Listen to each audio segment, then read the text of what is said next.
Hello officers, welcome to ನಮ್ಮ KPSC. ಇಂದಿನ ತರಗತಿಯಲ್ಲಿ ನಾವು ಆಪರೇಷನ್ ಯಶಸ್ಸು ಅಥವಾ ದೈನಂದಿನ ಕರೆಂಟ್ ಅಫೇರ್ಸ್ಗಳ ಬಗ್ಗೆ ಡಿಸ್ಕಸ್ ಮಾಡುವ ಪ್ರಯತ್ನವನ್ನು ಮಾಡ್ತಾ ಇದ್ದೀವಿ. ಇಂದಿನ ತರಗತಿಯಲ್ಲಿ ನಾವು ಯಾವುದಂತಂದ್ರೆ 28 ಮತ್ತು 29ನೇ ತಾರೀಕಿನ ಪ್ರಚಲಿತ ಘಟನೆಗಳನ್ನ ಡಿಸ್ಕಸ್ ಮಾಡುವ ಪ್ರಯತ್ನವನ್ನ ಮಾಡೋಣ. ಇದರಲ್ಲಿ ಇಂಪಾರ್ಟೆಂಟ್ ನಿಮಗೆ ಇವತ್ತಿನ ಕರೆಂಟ್ ಅಫೇರ್ಸ್ ಅಲ್ಲಿ ಮಿನಿಮಮ್ 2 ಕ್ವಶನ್ಸ್ ಆದ್ರೂ ನಿಮ್ಗೆ ಏನಾಗ್ತವೆ, ಮುಂದಿನ ಪರೀಕ್ಷೆಗಳಲ್ಲಿ 100% ನಿಮಗೆ ಬರ್ತವೆ. ಯಾವ ಎರಡು ಪ್ರಶ್ನೆಗಳಂತಂದ್ರೆ SEO ಸಬ್ಮಿಟ್ ಆಗ್ತಾ ಇದೆ, ಅದರ ಬಗ್ಗೆ ಒಂದು ಕ್ವಶನ್ಸ್ ಬರ್ಬೋದು ನಿಮಗೆ. ಎಟ್ ದ ಸೇಮ್ ಟೈಮ್ ಏನಾಗಿದೆ ಅಂದ್ರೆ, ಈಗ ಬಾನು ಮುಷ್ತಾಕ್ ಅವ್ರ ಬಗ್ಗೆ ನಾವೇನ್ ಮಾಡ್ಕೊಂಡಿವಿ, ಅವರಿಗೆ ಬೂಕರ್ ಅವಾರ್ಡ್ ಬಂದಿತ್ತು. ಮತ್ತೆ ಜೊತೆಗೆ 88ನೇ ಕನ್ನಡ ಸಾಹಿತ್ಯ ಸಮ್ಮೇಳನ ಬಳ್ಳಾರಿಯಲ್ಲಿ ನಾವು ಆಯೋಜಿಸ್ಕೊಂಡಿವಿ. ಅದ್ರ ಬಗ್ಗೆ ಕೂಡ ನಿಮಗೆ ಪ್ರಶ್ನೆಗಳು ಬರುವ ಸಾಧ್ಯತೆ ಇರ್ತವೆ. ಎಟ್ ದ ಸೇಮ್ ಟೈಮ್ ನಿಮ್ಗೆ ಏನ್ ಕ್ವಶನ್ಸ್ ಕೇಳ್ಬೋದು ಅಂತಂದ್ರೆ, ಇನ್ನ ಬೇರೆ ಬೇರೆ ಈ AG ನ್ಯೂಸ್ ಅಲ್ಲಿ ಇದಾನೆ, ಹೌದಾ, ಜೊತೆಗೆ ಕಾವೇರಿ ಆರತಿ ನ್ಯೂಸ್ ಅಲ್ಲಿ ಇದೆ. ನೆಕ್ಸ್ಟ್ ನಮ್ಮ ಸ್ಟೇಟ್ ಇಂಪಾರ್ಟೆಂಟ್ ಏನ್ ಟಾಪಿಕ್ಸ್ ಗಳು ನ್ಯೂಸ್ ಅಲ್ಲಿ ಇದಾವೆ ಎಲ್ಲವನ್ನು ಕುರಿತು ಡಿಸ್ಕಸ್ ಮಾಡೋಣ. ಅದಕ್ಕಿಂತ ಮುಂಚಿತವಾಗಿ ನೀವು ನಿನ್ನೆ ಏನ್ ಸ್ಟಡಿ ಮಾಡಿದ್ರಿ ಕರೆಂಟ್ ಅಫೇರ್ಸ್ ಗಳನ್ನ, ಆ ಸ್ಟಡಿ ಮಾಡಿದರ ಮೇಲೆ ನಾವೇನ್ ಮಾಡ್ಕೊಂಡಿವಿ ಅಂದ್ರೆ 3 ಕರೆಂಟ್ ಅಫೇರ್ಸ್ MCQs ಗಳನ್ನ ಹಾಕೊಂಡಿವಿ. ಆ MCQ ಗಳನ್ನ ಸಾಲ್ವ್ ಮಾಡೋ ನಂತರ ನಾವು ಇವತ್ತಿನ ಫಸ್ಟ್ ಟಾಪಿಕ್ ಗೆ ನಾವು ಎಂಟ್ರಿಯನ್ನು ಪಡೆಯೋಣ. ಓಕೆ, ಫಸ್ಟ್ ನೋಡಿ, ಭಾರತದ ರಿಜಿಸ್ಟ್ರಾರ್ ಜನರಲ್ ಯಾವ ಸಚಿವಾಲಯ ಅಡಿಯಲ್ಲಿ ಕಾರ್ಯನಿರ್ವಹಿಸುತ್ತದೆ ಅಂತ ಕ್ವಶನ್ಸ್ ಅನ್ನ ಕೇಳ್ಕೊಂಡಿವಿ. ತಮಗೆಲ್ಲ ಗೊತ್ತಿರುವೆ, ಈಗೇನಂದ್ರೆ ನಾವು 16ನೇ ಜನಗಣತಿಯನ್ನ ಮತ್ತು 16ನೇ ಜನಗಣತಿಯನ್ನ ಮತ್ತು ಫಸ್ಟ್ ಜಾತಿ ಗಣತಿಯನ್ನ ನಾವು ಮಾಡ್ತಾ ಇದ್ದೀವಿ. ಜಾತಿ ಗಣತಿಯನ್ನ ನಾವು ಪ್ರಾರಂಭ ಮಾಡ್ಕೊಂಡಿದೀವಿ. ಹಾಗಾದ್ರೆ ಇದನ್ನ ಮಾಡೋರು ಯಾರಂತಂದ್ರೆ ರಿಜಿಸ್ಟ್ರಾರ್ ಜನರಲ್ ಆಫ್ ಇಂಡಿಯಾ ಅನ್ನೋದು ಏನ್ ಮಾಡ್ತಾರಂತಂದ್ರೆ ರಿಜಿಸ್ಟ್ರಾರ್ ಜನರಲ್ ಆಫ್ ಇದನ್ನ ಮಾಡ್ತಾರೆ. ಹಾಗಾದ್ರೆ ಇದು ಯಾವ ಸಚಿವಾಲಯದಲ್ಲಿ ಕಾರ್ಯನಿರ್ವಹಿಸುತ್ತದೆ ಅಂತ ಕ್ವಶನ್ಸ್ ಅನ್ನ ಕೇಳ್ಕೊಂಡಿವಿ. ಫಸ್ಟ್ ನೋಡಿ, ಸಾಮಾಜಿಕ ನ್ಯಾಯ ಮತ್ತು ಸಬಲೀಕರಣ ಸಚಿವಾಲಯ, ರಕ್ಷಣಾ ಸಚಿವಾಲಯ, ನೆಕ್ಸ್ಟ್ ಕಾನೂನು ಮತ್ತು ನ್ಯಾಯ ಸಚಿವಾಲಯ ಮತ್ತು ಗೃಹ ವ್ಯವಹಾರಗಳ ಸಚಿವಾಲಯ. ಯಾವ ಸಚಿವಾಲಯದಲ್ಲಿ ರಿಜಿಸ್ಟ್ರಾರ್ ಜನರಲ್ ಅವರು ಕಾರ್ಯನಿರ್ವಹಿಸುತ್ತಾರೆ ಎಂಬನ್ನ ನೀವು ಕಮೆಂಟ್ ಮಾಡಿ ಉತ್ತರವನ್ನ ತಿಳಿಸಬೇಕಾಗತ್ತೆ. ಕಂಪಲ್ಸರಿ ಈ ಮುಂದಿನ ದಿನಮಾನಗಳಲ್ಲಿ ಏನಂದ್ರೆ ಕ್ವಶನ್ಸ್ ಅನ್ನ ಇದ್ರ ಮೇಲೆ ಬಂದೇ ಬರ್ತದೆ. ಯಾಕಂದ್ರೆ ಹಿಸ್ಟೋರಿಕಲ್ ಇದು, ಬಹಳಷ್ಟು ಚರ್ಚೆ, ವಾದ ವಿವಾದ ಮತ್ತು ಇದರ ನಂತರ ನಾವೇನ್ ಮಾಡ್ತೀವಿ, ಜನಗಣತಿಯನ್ನ ನಾವು ಪ್ರಾರಂಭ ಮಾಡ್ಕೊಂಡಿದೀವಿ. ಓಕೆ, ನೆಕ್ಸ್ಟ್ ನೋಡಿ, ಭಾರತದ ಮೊದಲ ಹಸಿರು ದತ್ತಾಂಶ ಕೇಂದ್ರವನ್ನ ಎಲ್ಲಿ ಸ್ಥಾಪಿಸಲಾಗುತ್ತಿದೆ ಅಂದ ಮುಖ್ಯಾಂಶವನ್ನ ನಾವೇನ್ ಮಾಡ್ಕೊಂಡು ಪ್ರಶ್ನೆಯಲ್ಲಿ ಹಸಿರು ದತ್ತಾಂಶ ಕೇಂದ್ರ ಭಾರತದ ಮೊದಲ. ಈ ಮೊದಲ ಎಲ್ಲಾದ್ರೂ ನೀವು ಕಂಡು ಬಂದ್ರೆ ನೀವೇನ್ ಮಾಡ್ಬೇಕಂತಂದ್ರೆ, ನೀವು ಕಡ್ಡಾಯವಾಗಿ ನೀವೇನ್ ಮಾಡಿ, ನೀವು ಅದನ್ನ ನೆನಪಿಟ್ಕೊಳ್ಳುವ ಪ್ರಯತ್ನವನ್ನು ಮಾಡಿ. ಯಾಕಂದ್ರೆ PYQ ಗಳನ್ನ ಅನಲೈಸಿಸ್ ಮಾಡಿದಾಗ ಎಲ್ಲಿ ಫಸ್ಟ್ ಅಂತ ಏನಿದೆ ಅದನ್ನ ಪ್ರಿವಿಯಸ್ ಇಯರ್ ಕ್ವಶನ್ ಪೇಪರ್ಸ್ ಅಲ್ಲಿ ನಾವೇನ್ ಮಾಡ್ಕೊಂಡಿವಿ ಅದನ್ನ ಕೇಳ್ಕೊಂಡಿದೀವಿ. ಸೊ ಆ ಹಿನ್ನೆಲೆ ನೀವೇನ್ ಮಾಡ್ಬೇಕಾಗತ್ತಂದ್ರೆ ನೀಟಾಗಿ ಇದನ್ನ ನೀವು ಅಧ್ಯಯನ ಮಾಡ್ಬೇಕಾಗತ್ತೆ. ಸೊ ಯಾವುದು ಗಾಜಿಯಾಬಾದ್ ಉತ್ತರ ಪ್ರದೇಶ, ಅಥವಾ ಇಂದೋರ್ನ ಮಧ್ಯಪ್ರದೇಶನ ಇಂದೋರ, ಅಥವಾ ರಾಜಸ್ಥಾನ ಜೈಸಲ್ಮೇರ, ಅಥವಾ ಹರಿಯಾಣದ ಸೋನಿಪತ್, ಎಲ್ಲಿ ನಾವು ಏನ್ ಮಾಡಿ ದೇಶದ ಮೊದಲ ಹಸಿರು ದತ್ತಾಂಶ ಕೇಂದ್ರವನ್ನ ಸ್ಥಾಪನೆ ಮಾಡ್ಕೊಟ್ಟಿದ್ದೀವಿ ಅದನ್ನ ಏನ್ ಮಾಡಿ ಅಂದ್ರೆ ಕಮೆಂಟ್ ಮಾಡಿ ತಿಳಿಸಿ. ನಿಮಗಿದು ಈಸಿ ಅನಿಸ್ತಿರಬಹುದು, ಬಟ್ ಎಕ್ಸಾಮ್ ಹಾಲಲ್ಲಿ ನಿಮಗೆ ಟಫ್ ಆಗ್ತಾ ಹೋಗುತ್ತೆ. ನೀವು ಎಷ್ಟು ಕಮಿಟ್ ಮಾಡ್ತೀರಾ, ಎಷ್ಟು ಇನ್ವಾಲ್ವ್ಮೆಂಟ್ ಆಗ್ತೀರಾ, ಅಷ್ಟು ನಿಮ್ಗೆ ಏನಾಗ್ತದೆ ನೆನಪಿಡುವ ಸಾಧ್ಯತೆ ಜಾಸ್ತಿ ಇರ್ತದೆ. ಓಕೆ, ನೆಕ್ಸ್ಟ್ ನೋಡಿ, ಮಲೆ ಮಹದೇಶ್ವರ ವನ್ಯಜೀವಿ ಅಭಯಾರಣ್ಯ ಯಾವ ಜಿಲ್ಲೆಯಲ್ಲಿದೆ ಅಂತ ಕ್ವಶನ್ಸ್ ಅನ್ನ ಕೇಳಿದೀನಿ. ಫಸ್ಟ್ ನೋಡಿ, ಯಾವ ಜಿಲ್ಲೆ? ಮಂಡ್ಯ ಜಿಲ್ಲೆಯಲ್ಲಿ ಇದೆನಾ, ಮೈಸೂರು ಜಿಲ್ಲೆಯಲ್ಲಿ ಇದೆನಾ, ರಾಮನಗರ ಜಿಲ್ಲೆಯಲ್ಲಿ ಇದೆನಾ, ಮತ್ತು ಚಾಮರಾಜನಗರ ಜಿಲ್ಲೆಯಲ್ಲಿ ಇದೆನಾ? ನೀವೇನ್ ಮಾಡಿ ಅಂದ್ರೆ ಕಮೆಂಟ್ ಮಾಡಿ ತಿಳಿಸಿ. ಇಲ್ಲಿ ಏನಾಗದ್ ಗೊತ್ತಾ, ಈಗ ನ್ಯೂಸ್ ಯಾಕೆಂದ್ರೆ ಈಗ ಚಾಮರಾಜನಗರಲ್ಲಿ 1+4 ನಾವೊಂದು ಹುಲಿ ಮತ್ತು 4 ಬೇಬೀಸ್ ಗಳನ್ನ ಮಾಡಿದ್ರೆ ವಿಷಶ್ರಾವಣವನ್ನ ಹಾಕಿ ಕೊಂದಲಾಗಿದೆ. ಅದಕ್ಕಾಗಿ 30ನೇ ತಾರೀಕಿನ ಪ್ರಜಾವಾಣಿಯಲ್ಲಿ ಕಂಪ್ಲೀಟ್ 360 ಡಿಗ್ರಿ ಏನಾಗಿದೆ ಅಂದ್ರೆ ನಮ್ಮೇನು ಈ ಹುಲಿ ಬಗ್ಗೆ ಏನಾಗಿದೆ ಅಂದ್ರೆ ಆಳ ಅಗಲದಲ್ಲಿ ಆರ್ಟಿಕಲ್ ಬಂದಿದೆ, ಮತ್ತು ಸಂಪಾದಕೀಯದಲ್ಲಿ ಕೂಡ ಏನಾಗಿದೆ ಅಂದ್ರೆ ಇವತ್ತು ಆರ್ಟಿಕಲ್ ಬಂದಿದೆ. ಎಲ್ಲಾ ಮೇಜರ್ ಬಿಗ್ ಟಾಪಿಕ್ಸ್ ಏನಂದ್ರೆ ಹುಲಿ ಮೇಲೆ ಇದೆ. ಇದು ನಮಗೆ ಇಂಪಾರ್ಟೆಂಟ್ ಇದೆ, ಇದನ್ನ ಕೇಳುವ ಸಾಧ್ಯತೆ. ಇದು ನಿಮಗೆ ಈಸಿ ಅನಿಸ್ತಿರ್ಬೋದು. ಎಕ್ಸಾಮ್ ಹಾಲಲ್ಲಿ ನೀವೇನ್ ಆಡ್ತೀರಿ 100% ಇಂದನ 90% ಹುಡುಗರು ಏನ್ ಮಾಡ್ತೀರಿ, ಯಾರು ಓದಿರಲ್ಲ ಅವ್ರು ತಪ್ಪು ಹಾಕಿ ಬರ್ತೀರಿ. So small news, but it is very important. Examiner mindset ಹೆಂಗಿರ್ತದೆ ಅಂತ ನಾನು ಹೇಳಕ್ ಪ್ರಯತ್ನ ಮಾಡ್ತಾ ಇದ್ದೀನಿ. ನೀವು ಮೈಂಡ್ ಅನ್ನ, ಪ್ರೆಸೆನ್ಸ್ ಆಫ್ ಮೈಂಡ್ ಹೆಂಗನ್ನ ಕಾಪಾಡ್ಕೊಳ್ತಾ ಇದೀರಿ, that is a very important things. ಅದನ್ನ ನೀವು ಮಾಡ್ತೀರಂತ ನಾನು ಭಾವಿಸ್ಕೊಳ್ತೇನೆ. ಸೊ ಈ 3 MCQ ಗಳನ್ನ ನೀವೇನ್ ಮಾಡಿ ಅಂದ್ರೆ ಕಮೆಂಟ್ ಬಾಕ್ಸ್ ಅಲ್ಲಿ ಕಮೆಂಟ್ ಮಾಡಿ ತಿಳಿಸಿ. ಎಟ್ ದ ಸೇಮ್ ಟೈಮ್ ಈ 3 ಕ್ವಶನ್ಸ್ ಗಳ ಬಗ್ಗೆ ನೀವು ಜನಗಣತಿಯ ಟಾಪಿಕ್ ಇಂಪಾರ್ಟೆಂಟ್ ಇದೆ, ಅದನ್ನ ನಾನು ಟಚ್ ಮಾಡಿದೀನಿ. ಅದನ್ನ ನೀವು ಡೀಟೇಲ್ ಆಗಿ ಅಧ್ಯಯನ ಮಾಡಿ. ಮತ್ತೆ ನಮ್ಮ ಹುಲಿ ಗಣತಿ ಬಗ್ಗೆ ಮತ್ತು ಹುಲಿ ಯೋಜನೆ ಬಗ್ಗೆ ನಾವೇನ್ ಮಾಡ್ಕೊಂಡು 50 years ಆಗಿದೆ, ಅದೊಂದು ಇಂಪಾರ್ಟೆಂಟ್ ಟಾಪಿಕ್ಸ್. 2 ಇಂಪಾರ್ಟೆಂಟ್ ಟಾಪಿಕ್ಸ್ ಗಳನ್ನು ಟಚ್ ಮಾಡಿದೀನಿ. ನೀವು ಇದ್ರ ಬಗ್ಗೆ 360 ಡಿಗ್ರಿ ಅಧ್ಯಯನ ಮಾಡುವ ಅವಶ್ಯಕತೆ ಇದೆ. ಓಕೆ, ಫಸ್ಟ್ ಟಾಪಿಕ್ ಹೋಗೋಣ. ಇವತ್ತಿಂದು ಶಾಂಘೈ ಸಹಕಾರ ಒಕ್ಕೂಟದ ಶೃಂಗಸಭೆ ರಾಜನಾಥ್ ಸಿಂಗ್ ಮತ್ತು ಡಾಂಗ್ ಚೀನಾದ ಚಿಂಗ್ಡಾವ್ ನಲ್ಲಿ ದ್ವಿಪಕ್ಷೀಯ ಮಾತುಕತೆ ಅಂತ ನನಗೂ ಟೈಟಲ್ ಅನ್ನು ಬಂದಿದೆ. ಇಲ್ಲಿ ಏನಾಗಿದೆ ನಿಮ್ಗೆಲ್ಲ ಗೊತ್ತಿರುವ ಹಾಗೆ SCO ಅಂತ ನಿಮಗೆ ಗೊತ್ತಿದೆ, ಸಾಂಘ ಕೋಆಪರೇಷನ್ ಆರ್ಗನೈಸೇಷನ್ ಅಂತ. ಇದನ್ನ ಮೊದಲು ಏನಾಗಿದೆ 2001ರಲ್ಲಿ ಏನಾಗತ್ತೆ, ಉಜ್ಬೇಕಿಸ್ತಾನ್ ಸೇರುವುದರ ಮೂಲಕ ಏನಾಗುತ್ತೆ, ಮೊದಲು ಶಾಂಘೈ 5 ಅಂತ ಇತ್ತು. 2001ರಲ್ಲಿ ಉಜ್ಬೇಕಿಸ್ತಾನ್ ಸೇರುವುದರ ಮೂಲಕ ಏನಾಯ್ತು ಅಂದ್ರೆ ಉಜ್ಬೇಕಿಸ್ತಾನ್ ಸೇರುವುದರ ಮೂಲಕ ಇದು SCO ಅಂತ ಆಯ್ತು. ನೆಕ್ಸ್ಟ್ 2017ರಲ್ಲಿ ಭಾರತ ಮತ್ತು ಇಂಡಿಯಾ ಮತ್ತು ಪಾಕಿಸ್ತಾನ ಎರಡೂ ಸೇರ್ಕೊಂಡವೆ ಅಂತ ನಾನು ಹೇಳ್ಕೊಂಡಿದ್ದೀನಿ, ಹೌದಾ. 2023ರಲ್ಲಿ ಏನಾಗತ್ತಂದ್ರೆ 23ರಲ್ಲಿ ಇಂಡಿಯಾದಲ್ಲಿ ಸಮಿಟ್ ನಡೀತದೆ. ಅಲ್ಲಿ ಇರಾನ್ ಏನಾಗತ್ತಂದ್ರೆ ಇದನ್ನ ಸದಸ್ಯತ್ವ ಪಡ್ಕೊಳ್ತದೆ 9ನೇ ರಾಷ್ಟ್ರವಾಗಿ. ನೆಕ್ಸ್ಟ್ 2024ರಲ್ಲಿ ಏನಾಗತ್ತಂದ್ರೆ 2024ರಲ್ಲಿ ಬೆಲಾರಸ್ ಏನ್ ಮಾಡತ್ತಂದ್ರೆ ಬೆಲಾರಸ್ ಇದು ಏನಾಗತ್ತೆ, ಇದು ಸದಸ್ಯ ಟೋಟಲ್ SCO 10 ಸದಸ್ಯ ರಾಷ್ಟ್ರಗಳವೆ. ಈ 2025ರ SCO ಸಮಿಟ್ ಎಲ್ಲಿ ನಡೀತಾ ಇದೆ ಅಂದ್ರೆ ಈ ಚೀನಾದ ಚಿಂಗ್ಡಾವ್ ನಲ್ಲಿ ನಡೀತಾ ಇದೆ. ಇದಕ್ಕೆ ಭೇಟಿ ಕೊಡಕ್ಕೆ ನಮ್ಮ ಮಾನ್ಯ ರಕ್ಷಣಾ ಸಚಿವರಾದಂತಹ ರಾಜನಾಥ್ ಸಿಂಗ್ ಅವರು ಭೇಟಿ ಕೊಟ್ಟಿದ್ದಾರೆ. ಇಲ್ಲಿ ಅವ್ರು ಏನ್ ಮಾಡ್ತಾ ಇದ್ದಾರೆ ಅಂದ್ರೆ ರಾಜನಾಥ್ ಸಿಂಗ್ ಅವರು ಏನ್ ಗೊತ್ತಾ, ಇದು ಒಕ್ಕೂಟ ದ್ವಿಪಕ್ಷೀಯ ಮಾತುಕತೆ ನಡೆಸಿದ್ದಾರೆ. ಇಲ್ಲಿ LOC ಸಮಸ್ಯೆಗಳನ್ನ, ಹೌದಾ, LOC ಸಮಸ್ಯೆನ ನೀವೇನ್ ದ್ವಿಪಕ್ಷೀಯ ಮಾತುಕತೆ ಮೂಲಕ ನಾವೇನ್ ಮಾಡ್ಬೇಕು ಅನ್ಕೊಂಡಿವಿ, ಇದನ್ನು LAC ಅದೇ LOC ಬೇರೆ LAC ಬೇರೆ, ಇದ್ರ ಬಗ್ಗೆ ಡಿಸ್ಕಸ್ ಮಾಡ್ತೀನಿ ಮುಂದೆ. ಈ ಮಾತುಕತೆ ಮಾಡಿಸ್ಕೊಬೇಕು ಏನ್ ಮಾಡ್ಕೊಂಡಿವಿ ಅಂದ್ರೆ ಅದನ್ನ ಅವ್ರು ಡಿಸ್ಕಸ್ ಮಾಡ್ಕೊಂಡಿದ್ರೆ. ಸೇಮ್ ರಷ್ಯಾ ಜೊತೆನೂ ಕೂಡ ಅವ್ರು ಮಾಡ್ಕೊಂಡಿದ್ದಾರೆ. ಸುಕೋಯ್ ಇದೆ ನೋಡಿ, ಸುಕೋಯ್ ಏನ್ ಗೊತ್ತಾ, ಸುಕೋಯ್ MK ಅದನ್ನ ನೀವು ಬೇಗ ನಮಗೇನ್ ಮಾಡ್ಬೇಕು, ರಫ್ತು ಮಾಡ್ಬೇಕಂತ ಕೂಡ ರಷ್ಯಾ ಜೊತೆ ಮಾಡ್ಕೊಂಡಿವಿ. ಜೊತೆಗೆ S-400 ಕೂಡ ನೀವು ಬೇಗ ನಮಗೆ ಏನ್ ಮಾಡ್ಬೇಕು, ಡೆಲಿವರಿ ಮಾಡ್ಬೇಕಂತ ಕೂಡ ರಷ್ಯಾ ಜೊತೆ ಕೂಡ ನಾವು ಮಾತಾಡ್ಕೊಂಡಿವಿ. ನೀವು ಪೇಪರ್ ಅನ್ನ ಟ್ರ್ಯಾಕ್ ಮಾಡ್ತಾ ಇದ್ರಿ, SCA ಬಗ್ಗೆ ಏನ್ ಗೊತ್ತಾ ಡಿಸ್ಕಸ್ ಮಾಡ್ತಾ ಇದ್ರಿ, ನಿಮ್ಗೆ ಗೊತ್ತಿದೆ. ಅಂಡ್ ನಿಮಗೆಲ್ಲ ಗೊತ್ತಿದೆ 2024ರಲ್ಲಿ ಏನಾಗುತ್ತೆ ಅಂದ್ರೆ 2024ರಲ್ಲಿ ನಮ್ದು ಫಾರಿನ್ ಮಿನಿಸ್ಟರ್ ಆದಂತಹ ವಿದೇಶಾಂಗ ಸಚಿವರು ಪಾಕಿಸ್ತಾನಕ್ಕೆ ಹೋಗ್ತಾರೆ. SCO head of the state summit ಅಂತ ಕರಿತೀವಿ. ಅದನ್ನ 23ನೇ ಈಗ ಸರ್ಕಾರದ ಮುಖ್ಯಸ್ಥರ ಸಭೆ ಕೂಡ ಏನ್ ಮಾಡ್ತದೆ, SCO ಸಮಿಟ್ ನಡೆಸ್ತದೆ. ಆ ಸರ್ಕಾರದ ಮುಖ್ಯಸ್ಥರ ಸಭೆಯಲ್ಲಿ ಏನಾಗತ್ತಂದ್ರೆ ನಾವು ಇದನ್ನ 23 ಸಭೆಯನ್ನ ಎಲ್ಲಿ ಪಾಕಿಸ್ತಾನದಲ್ಲಿ ಆಗತ್ತೆ, ಅದನ್ನ ನಮ್ಮ S ಜಯಶಂಕರ್ ಸಾಹೇಬ್ರು ಭೇಟಿ ಕೊಡ್ತಾರೆ. ಚಸ್ಮಾ ತೆಗಿತಾರೆ, ಚಸ್ಮಾ ತೆಗೆದು ಚಸ್ಮಾ ಚೇಂಜ್ ಮಾಡ್ತಾರೆ, ಸೂಟ್ ಅನ್ನು ಚೆನ್ನಾಗಿ ಮಾಡಿ ಸ್ಟೈಲ್ ಹೊಡಿತಾರೆ. ಅಲ್ಲಿ ಅದು ಎಲ್ಲಾ ಕಡೆ ವೈರಲ್ ನ್ಯೂಸ್ ಇದೆ. ಸೊ ಅದನ್ನ ಒಂದ್ಸರಿ ನೋಡಿ. Okay, this is a basic news. ಇದರ ಬೇಸ್ ಮೇಲೆ ನಮಗೆ ಏನು ಗೊತ್ತಾ, ಬೇಸಿಕ್ ಟಾಟಿಕ್ ಏನ್ ಕ್ವಶನ್ಸ್ ಕೇಳಬಹುದು ಅದ್ರ ಬಗ್ಗೆ ಸ್ವಲ್ಪ ಡಿಸ್ಕಸ್ ಮಾಡುವ ಪ್ರಯತ್ನವನ್ನ ಮಾಡೋಣ. ಓಕೆ, ನೆಕ್ಸ್ಟ್ ನೋಡಿ, ಇದು ಪಾಕಿಸ್ತಾನ ಮತ್ತು ಚೀನಾದ ಜೋಡಕ್ಕೆ ನಮ್ಗೆ ಏನಿರೋದು ಅಂತಂದ್ರೆ ಇಶ್ಯೂ ಇರೋದು. ನಿಮಗೆ ಈಗ ಯಾವ್ದು ಗೊತ್ತಾ, ನಮ್ದು ಪಾಕಿಸ್ತಾನ ಮತ್ತು ಇಂಡಿಯಾ ನಡುವೆ ಏನ್ ರೇಖೆ ಎಳೆದಿವಲ್ಲ, ಇದನ್ನ ಲೈನ್ ಆಫ್ ಕಂಟ್ರೋಲ್ ಅಂತ ಕರಿತೀವಿ. ಇದು LOC ಇದು.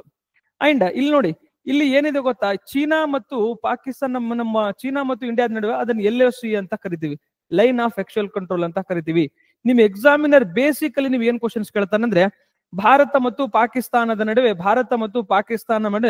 ಲೈನ್ ಆಫ್ ಆಕ್ಚುಯಲ್ ಕಂಟ್ರೋಲ್ ಇದೆ ಅಂತ ಹೇಳ್ತಾನೆ. ತಪ್ಪು. ಲೈನ್ ಆಫ್ ಆಕ್ಚುಯಲ್ ಕಂಟ್ರೋಲ್ ಎಲ್ಲಿದೆ ಅಂತಂದ್ರೆ ಭಾರತ ಮತ್ತು ಚೀನಾದ ನಡುವೆ ಇದೆ, ಒಂದೇದು. ಅಂಡ್ ಇದನ್ನ ಇಂಟರ್ಚೇಂಜ್ ಮಾಡ್ತಾನೆ ಎಕ್ಸಾಮ್ ಅಲ್ಲಿ. ಸೊ ಇದನ್ನ ನೀವು ಸ್ವಲ್ಪ ಕರೆಕ್ಟ್ ನಿಮ್ಗೆ ಗೊತ್ತಿರಬೇಕು. ಲೈನ್ ಆಫ್ ಕಂಟ್ರೋಲ್ ಅಂತಂದ್ರೆ ನಾವು ಪಾಕಿಸ್ತಾನ ಜೊತೆ ಇದೆ, ಲೈನ್ ಆಫ್ ಆಕ್ಚುಯಲ್ ಕಂಟ್ರೋಲ್ ಅಂತಂದ್ರೆ ಏನಿದೆ ಅಂದ್ರೆ ಚೀನಾದೊಂದಿಗೆ. ಇದು ಒಂದೇ ಆಸ್ಪೆಕ್ಟ್ಸ್. ಎರಡನೇದು, ಇಲ್ಲಿ ನೋಡಿ ಈ ಮ್ಯಾಪ್ ಅನ್ನು ನೋಡಿದಾಗ ವಕಾನ್ ಕಾರಿಡಾರ್ ಎಲ್ಲಿದೆ ಅಂದ್ರೆ ಇಲ್ಲಿ ಮೇಲ್ ಕಂಡು ಬರ್ತದೆ. ನೆಕ್ಸ್ಟ್ ಇಲ್ಲಿ ನೋಡಿ Saksham valley, next ತೆರಾಮ್ share, Siachen glacier, Karakoram pass, next ಅಕ್ಷಯಚಿನ್ ಅಂತ ಕರಿತೀವಿ ಇದನ್ನ. ನೆಕ್ಸ್ಟ್ ಏನಾಗುತ್ತದೆ ಪಾಯಿಂಟ್ ಆಫ್ ಇದು ನೋಡಿ ಗಲ್ವಾನ್ ವ್ಯಾಲಿ, ನೆಕ್ಸ್ಟ್ ಪಂಕ್ಷಮ್ ಶೋಲೋಕ್ ಮತ್ತೆ ಶೋಕ್, ಇವೆಲ್ಲವನ್ನು ನ್ಯೂಸ್ ಅಲ್ಲಿ ಇತ್ತು. ನಿಮ್ಗೆ ಏನ್ ಕ್ವಶನ್ಸ್ ಕೇಳಬಹುದು ಅಂದ್ರೆ Saksham valley, Siachen glacier, Karakoram pass ಮತ್ತು ಪ್ಯಾಂಗ್ಸಂಗ್ ಲೇಕ್ ಅಥವಾ ಗಲ್ವಾನ್ ವ್ಯಾಲಿಯನ್ನ ಈಸ್ಟ್ ಟು ವೆಸ್ಟ್ ಅಥವಾ ವೆಸ್ಟ್ ಟು ಈಸ್ಟ್ ಏನ್ ಮಾಡಬಹುದು ಅಂದ್ರೆ ನಿಮಗೆ ಅರೇಂಜ್ ಮಾಡಿ ಅಂತ ಕ್ವಶನ್ಸ್ ಕೇಳುವ ಸಾಧ್ಯತೆ ಇರ್ತದೆ. ಇದು ಎರಡನೇ ಆಸ್ಪೆಕ್ಟ್ಸ್. ಇದು ಎಟ್ ದ ಸೇಮ್ ಟೈಮ್ ಏನ್ ಗೊತ್ತಾ, ಈಗ ನಮ್ಮ ಲಾಸ್ಟ್ ಟೈಮ್ PYQ ನೋಡಿದಾಗ ಏನಾಗಿದೆ ಅಂತಂದ್ರೆ ಅತಿ ಹೆಚ್ಚು ಗಡಿಗಳನ್ನು ಯಾವ ದೇಶದೊಂದಿಗೆ ನಾವು ಗಡಿ ಹೊಂದ್ಕೊಂಡಿವಿ, ಚೀನಾ ಜೊತೆ ನಮ್ಗೆ ಎಷ್ಟು ಕಿಲೋಮೀಟರ್ ಗಡಿ ಇದೆ, ಹೌದಾ, ಪಾಕ್ ಜೊತೆ ನಮ್ಗೆ ಎಷ್ಟು ಗಡಿ ಇದೆ, ಹೈಯೆಸ್ಟ್ ಗಡಿ ನಾವು ಯಾವ ದೇಶದ ಹಂಚ್ಕೊಂಡಿವಿ, ಲೀಸ್ಟ್ ಯಾರು ಲೀಸ್ಟ್ ಯಾವ ಜೊತೆ ಗಡಿಯನ್ನು ಹಂಚ್ಕೊಂಡಿವಿ, ವೆರಿ ಇಂಪಾರ್ಟೆಂಟ್. ಇದು ಮೂರನೇ ಟೈಪ್ ಆಫ್ ಕ್ವಶನ್ಸ್ ಕೇಳ್ತಾನೆ. ಇಲ್ಲಿ ನಾಲ್ಕನೇ ಟೈಪ್ ಏನ್ ಕ್ವಶನ್ಸ್ ಕೇಳಿದಾನಂದ್ರೆ ಯಾವ ಗಡಿ ಭಾಗಗಳು ಒಂದ್ ಕಡೆ ಮತ್ತು ಫೋರ್ಸ್, ನಮ್ ಇಂಡಿಯನ್ ಫೋರ್ಸ್ ಇದೆ ನೋಡಿ, ಇಂಡಿಯನ್ ಫೋರ್ಸ್ ಏನ್ ಗೊತ್ತಾ, ಯಾವ ಫೋರ್ಸ್ ಅನ್ನ ಇದೇನ್ ಮಾಡ್ಕೊಂಡಿವಿ ಅಂದ್ರೆ ನಾವು ಇದು ಮಾಡಿದೀವಿ, ಜವಾಬ್ದಾರಿ ವಹಿಸಿದೀವಿ. ಫಾರ್ ಎಕ್ಸಾಂಪಲ್ ನೋಡಿ, ಈಗ ಇಂಡಿಯಾ ಮತ್ತು ನೇಪಾಳ ಶಸ್ತ್ರಾಸ್ತ್ರ ಸೀಮಾ ಬಲ ಏನಂದ್ರೆ ಫೋರ್ಸ್ ಏನಾಗುತ್ತೆ ಅಂದ್ರೆ ಅದ್ರಲ್ಲಿ ಕಾಯುತ್ತೆ. ನೆಕ್ಸ್ಟ್ ಇಲ್ಲಿ ನಮ್ಮ ಇಂಡಿಯಾ ಮತ್ತು ಪಾಕಿಸ್ತಾನ ನಡುವೆ CRPF ಏನಂತ ಇರುತ್ತದೆ, ಹೌದಾ. ನೆಕ್ಸ್ಟ್ ಚೀನಾ ಮತ್ತು ಇದನ್ನ ಇಂಡೋ ಟಿಬೇಟಿಯನ್ ಬಾರ್ಡರ್ ಫೋರ್ಸ್ ಏನಾಗುತ್ತೆ ಅಂದ್ರೆ ಇದನ್ನು ಕೂಡ ಮ್ಯಾಚ್ ದ ಫಾಲೋಯಿಂಗ್ ಕ್ವಶನ್ಸ್ ಅನ್ನ ಕೇಳ್ಕೊಂಡಿದ್ದಾನೆ. ಒಂದು ಮ್ಯಾಪ್ ಅನ್ನು ತೆಗೆದುಕೊಂಡಾಗ ಜಸ್ಟ್ ರಾಜನಾಥ್ ಸಿಂಗ್ ಚೀನಾ ಮತ್ತು ಭಾರತದ ಮಾತುಕತೆ ಅಥವಾ ಚೀನಾ ಮತ್ತು ಪಾಕಿಸ್ತಾನದ ಮಾತುಕತೆ ಅಂದಾಗ, ಯಾವುದೇ ದೇಶ ಬಾಂಗ್ಲಾದೇಶದ ಮಾತುಕತೆ ತೆಗೆದುಕೊಂಡಾಗ ನೀವು 3 ಆಸ್ಪೆಕ್ಟ್ಸ್ ಇಂದ ನೋಡ್ಬೇಕಾಗತ್ತೆ. ಒಂದು ಜಿಯೋಗ್ರಫಿಕಲ್ ಆಸ್ಪೆಕ್ಟ್ಸ್, ಬಾರ್ಡರ್ ಆಸ್ಪೆಕ್ಟ್ಸ್ ಇಂದ ನೋಡ್ಬೇಕು.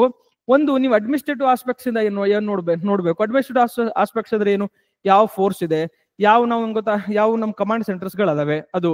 ಮೂರನೇದು ಏನಂದ್ರೆ ಇಂಟರ್ನ್ಯಾಷನಲ್ ಡಿಪ್ಲೊಮ್ಯಾಟಿಕ್ ರಿಲೇಷನ್ಸ್ ಇಂದ ನೀವು ಏನ್ ಮಾಡ್ಬೇಕಾಗತ್ತಂದ್ರೆ ನೋಡ್ಬೇಕಾಗತ್ತ ಟಾಪಿಕ್ ಅನ್ನ. ಎಟ್ ದ ಸೇಮ್ ನ್ಯೂಸ್ ಅಲ್ಲಿ ಆ ನ್ಯೂಸ್ ಅನ್ನ ಟಾಪಿಕ್ಸ್ ಗಳನ್ನ ಏನ್ ಮಾಡಬೇಕು ಅಂದ್ರೆ ನೀವು ನೋಡ್ಬೇಕಾಗತ್ತೆ. ಒಂದು ನಿಮ್ಮ ಪೇಪರ್ ಅನ್ನ ನೋಡುವ ದೃಷ್ಟಿಕೋನ ಚೇಂಜ್ ಆಗ್ಬೇಕು.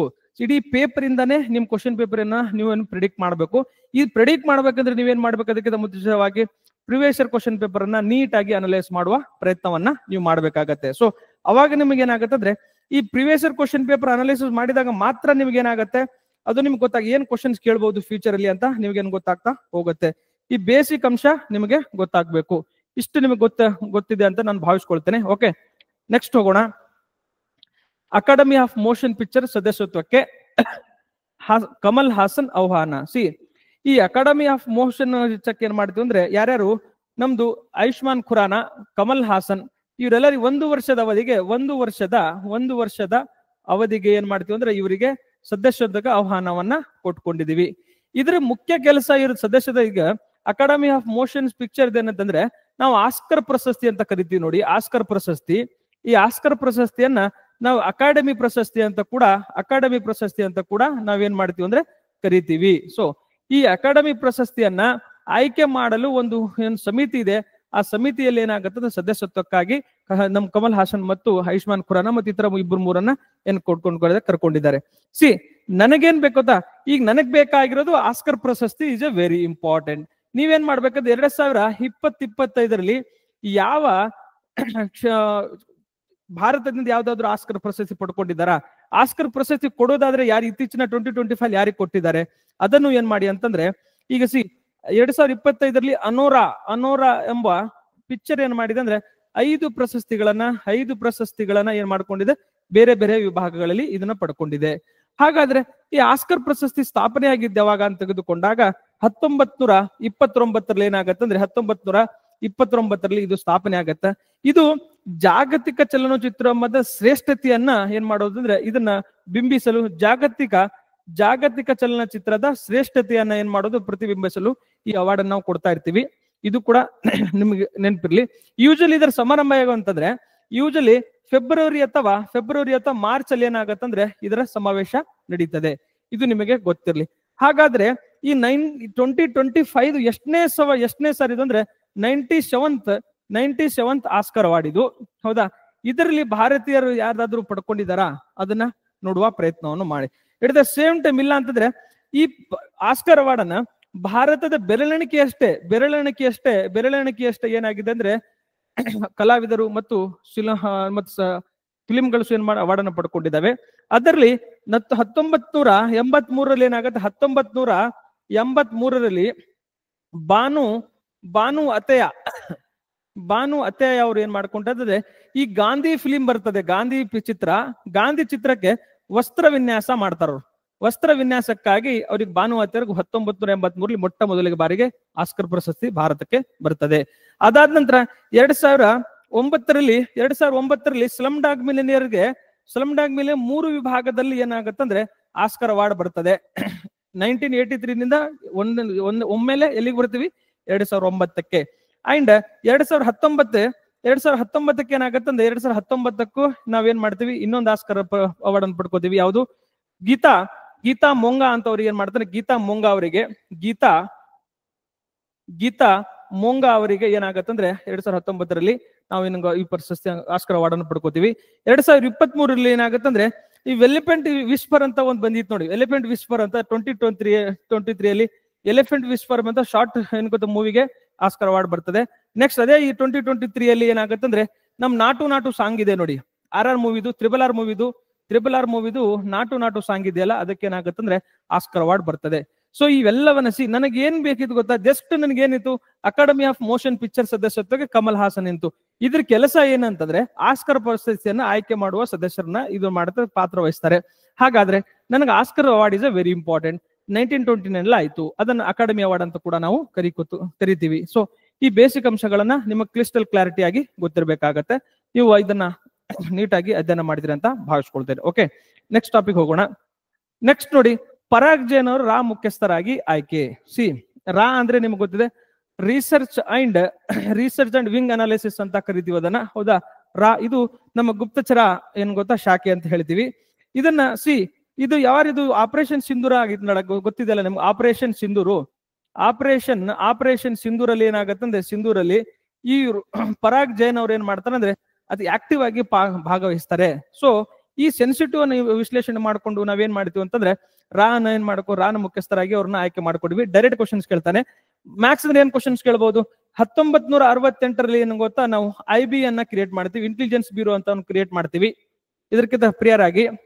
ನೆಕ್ಸ್ಟ್ ಏನಾಗತ್ತಂದ್ರೆ, ಇದು ಯಾಕೆ ಮಾಡ್ತೀವಿ ಇದನ್ನಂತಂದ್ರೆ, ಇದು ಯಾಕೆ ಮಾಡ್ತೀವಿ ಅಂದ್ರೆ 1962ರಲ್ಲಿ ಚೀನಾ ಜೊತೆಗೆ ಚೀನಾ ಜೊತೆಗೆ ನಮ್ದು ಯುದ್ಧ ಆಗಿರ್ತದೆ. ನೆಕ್ಸ್ಟ್ 1965ರಲ್ಲಿ ನಾವು ಒಂದು ಪಾಕಿಸ್ತಾನ್ ಜೊತೆ ಏನಾಗುತ್ತೆ ಯುದ್ಧ ಆಗಿರ್ತದೆ, ಇಲ್ಲಿ ಚೀನಾ ಜೊತೆ ಯುದ್ಧ ಆಗಿರ್ತದೆ. ಸೊ ಇದು ಏನಾಗುತ್ತೆ ಅಂದ್ರೆ ನಮ್ಮ ಇಂಟೆಲಿಜೆನ್ಸ್ ಅನ್ನ ಗ್ಯಾದರ್ ಮಾಡಕ್ಕೆ ನಮಗೆ ಅವಶ್ಯಕತೆ ಬಿದ್ದಿರೋ ಕಾರಣದಿಂದ ನಾವು ಇಂಟೆಲಿಜೆನ್ಸ್ ಬ್ಯೂರೋ ಅಂತ ನಾವೇನ್ ಮಾಡ್ತೀವಿ.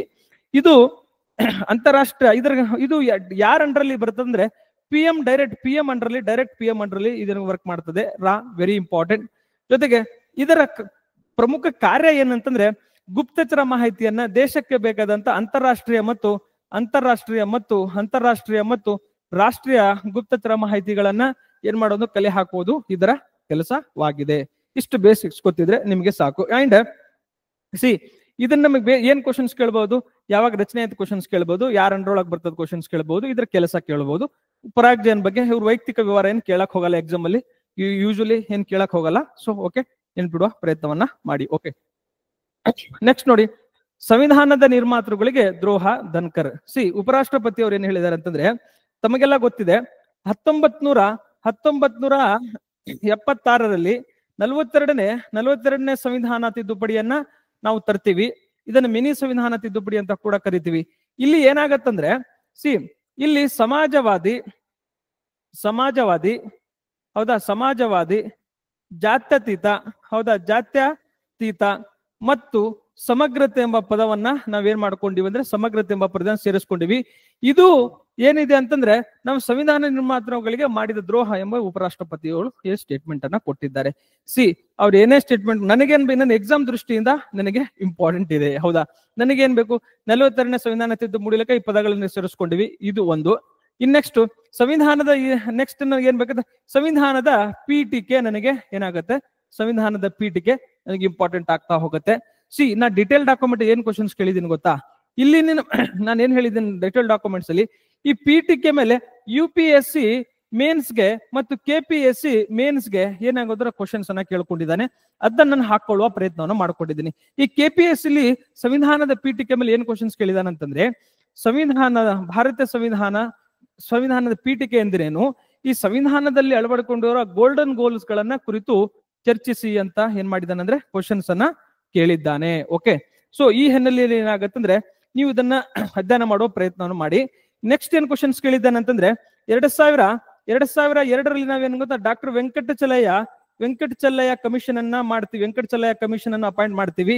ಇದರ ಕೆಲಸ ಏನಂತಂದ್ರೆ ಸಂವಿಧಾನವನ್ನ ರಿವ್ಯೂ ಮಾಡೋದು. ಸೊ ಇಲ್ಲಿ ಕ್ವಶನ್ ಕೇಳಿದಾನಂತಂದ್ರೆ, ಸಂವಿಧಾನವನ್ನ ಪುನರ್ಫಲಿಸಿ ರಿವ್ಯೂ ಮಾಡೋ ಅಗತ್ಯವಿದೆ, ನಿಮ್ಮ ಅಭಿಪ್ರಾಯವನ್ನು ಸಮರ್ಥಿಸಿ ಅಂತ UPSC ಅಲ್ಲಿ 30 ಮಾರ್ಕ್ಸ್ಗೆ ಕ್ವಶನ್ಸ್ ಅನ್ನ ಕೇಳಿದ್ದಾನೆ. ಸೊ ಇದು ಒಂದು. ನೀವು ಬೇಸಿಕ್ಸ್ ಏನಂದ್ರ, ಈ ಪೀಠಿಕೆಯಲ್ಲಿ ಪದಗಳನ್ನ ಏನ್ ಮಾಡಿ ಅಂದ್ರೆ ನೀಟಾಗಿ ಅಧ್ಯಯನ ಮಾಡುವ ಪ್ರಯತ್ನವನ್ನ ಮಾಡಿ. ಜೊತೆಗೆ ಈ ಪೀಠಿಕೆಯನ್ನ 3 ಕೇಸಸ್ ಅದಾವೆ. 1960ರಲ್ಲಿ ಬೇರುಬಾರಿ ಪ್ರಕರಣದಲ್ಲಿ ಏನ್ ಹೇಳತ್ತಂದ್ರೆ, ಸಂವಿಧಾನದ ಪೀಠಿಕೆ ಸಂವಿಧಾನದ ಭಾಗವಲ್ಲ ಎಂಬ ಅಂಶನೇ ಹೇಳ್ತದೆ. ಅದೇ 1973ರ ಕೇಶವಾನಂದ ಭಾರತಿ ಪ್ರಕರಣದಲ್ಲಿ ಇದು ಸಂವಿಧಾನದ ಭಾಗವಾಗಿದೆ ಅಂತ ಏನ್ ಹೇಳ್ತದೆ, ಸುಪ್ರೀಂ ಕೋರ್ಟ್ ತೀರ್ಪನ್ನು ಕೊಡ್ತದೆ. ನೆಕ್ಸ್ಟ್ 1976 95ರಲ್ಲಿ ಏನಾಗತ್ತಂದ್ರೆ 90 LIC ಆಫ್ ಇಂಡಿಯಾ ಪ್ರಕರಣದಲ್ಲಿ ಏನಾಗತ್ತಂದ್ರೆ ಇದು ಭಾಗವಷ್ಟೇ ಅಲ್ಲ, ಅವಿಭಾಜ್ಯ ಅಂಗವಾಗಿದೆ ಅಂತ ಏನ್ ಹೇಳ್ತಾರೆ ಅಂದ್ರೆ ಸ್ಟೇಟ್ಮೆಂಟ್ ಅನ್ನು. ಈ 3 ಪ್ರಕರಣಗಳಲ್ಲಿ ನಿಮಗೆ ಕ್ವಶನ್ಸ್ ಕೇಳುವ ಸಾಧ್ಯತೆ ಇದೆ. ನೀವೇನ್ ಮೇನ್ಸಿಗೇನ್ ಕ್ವಶನ್ ಕೇಳಬಹುದು ಇಲ್ಲ ಅಂತಂದ್ರೆ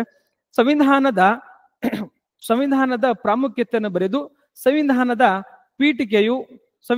ಪೀಠಿಕೆಯು ಸಂವಿಧಾನದ ಭಾಗವೇ ಅಲ್ಲವೇ ವಿಮರ್ಶಾತ್ಮಕವಾಗಿ ಪರಿಶೀಲಿಸಿ ಅಂತ ಕ್ವಶನ್ಸ್ ಅನ್ನ ಕೇಳ್ತಾನೆ. ಅವಾಗ ನೀವೇನ್ ಹೇಳ್ಬೇಕಾಗತ್ತಂದ್ರೆ ಈ ಪ್ರಕರಣಗಳು ನಿಮಗೆ ನೆನಪಿರ್ಬೇಕಾಗತ್ತೆ.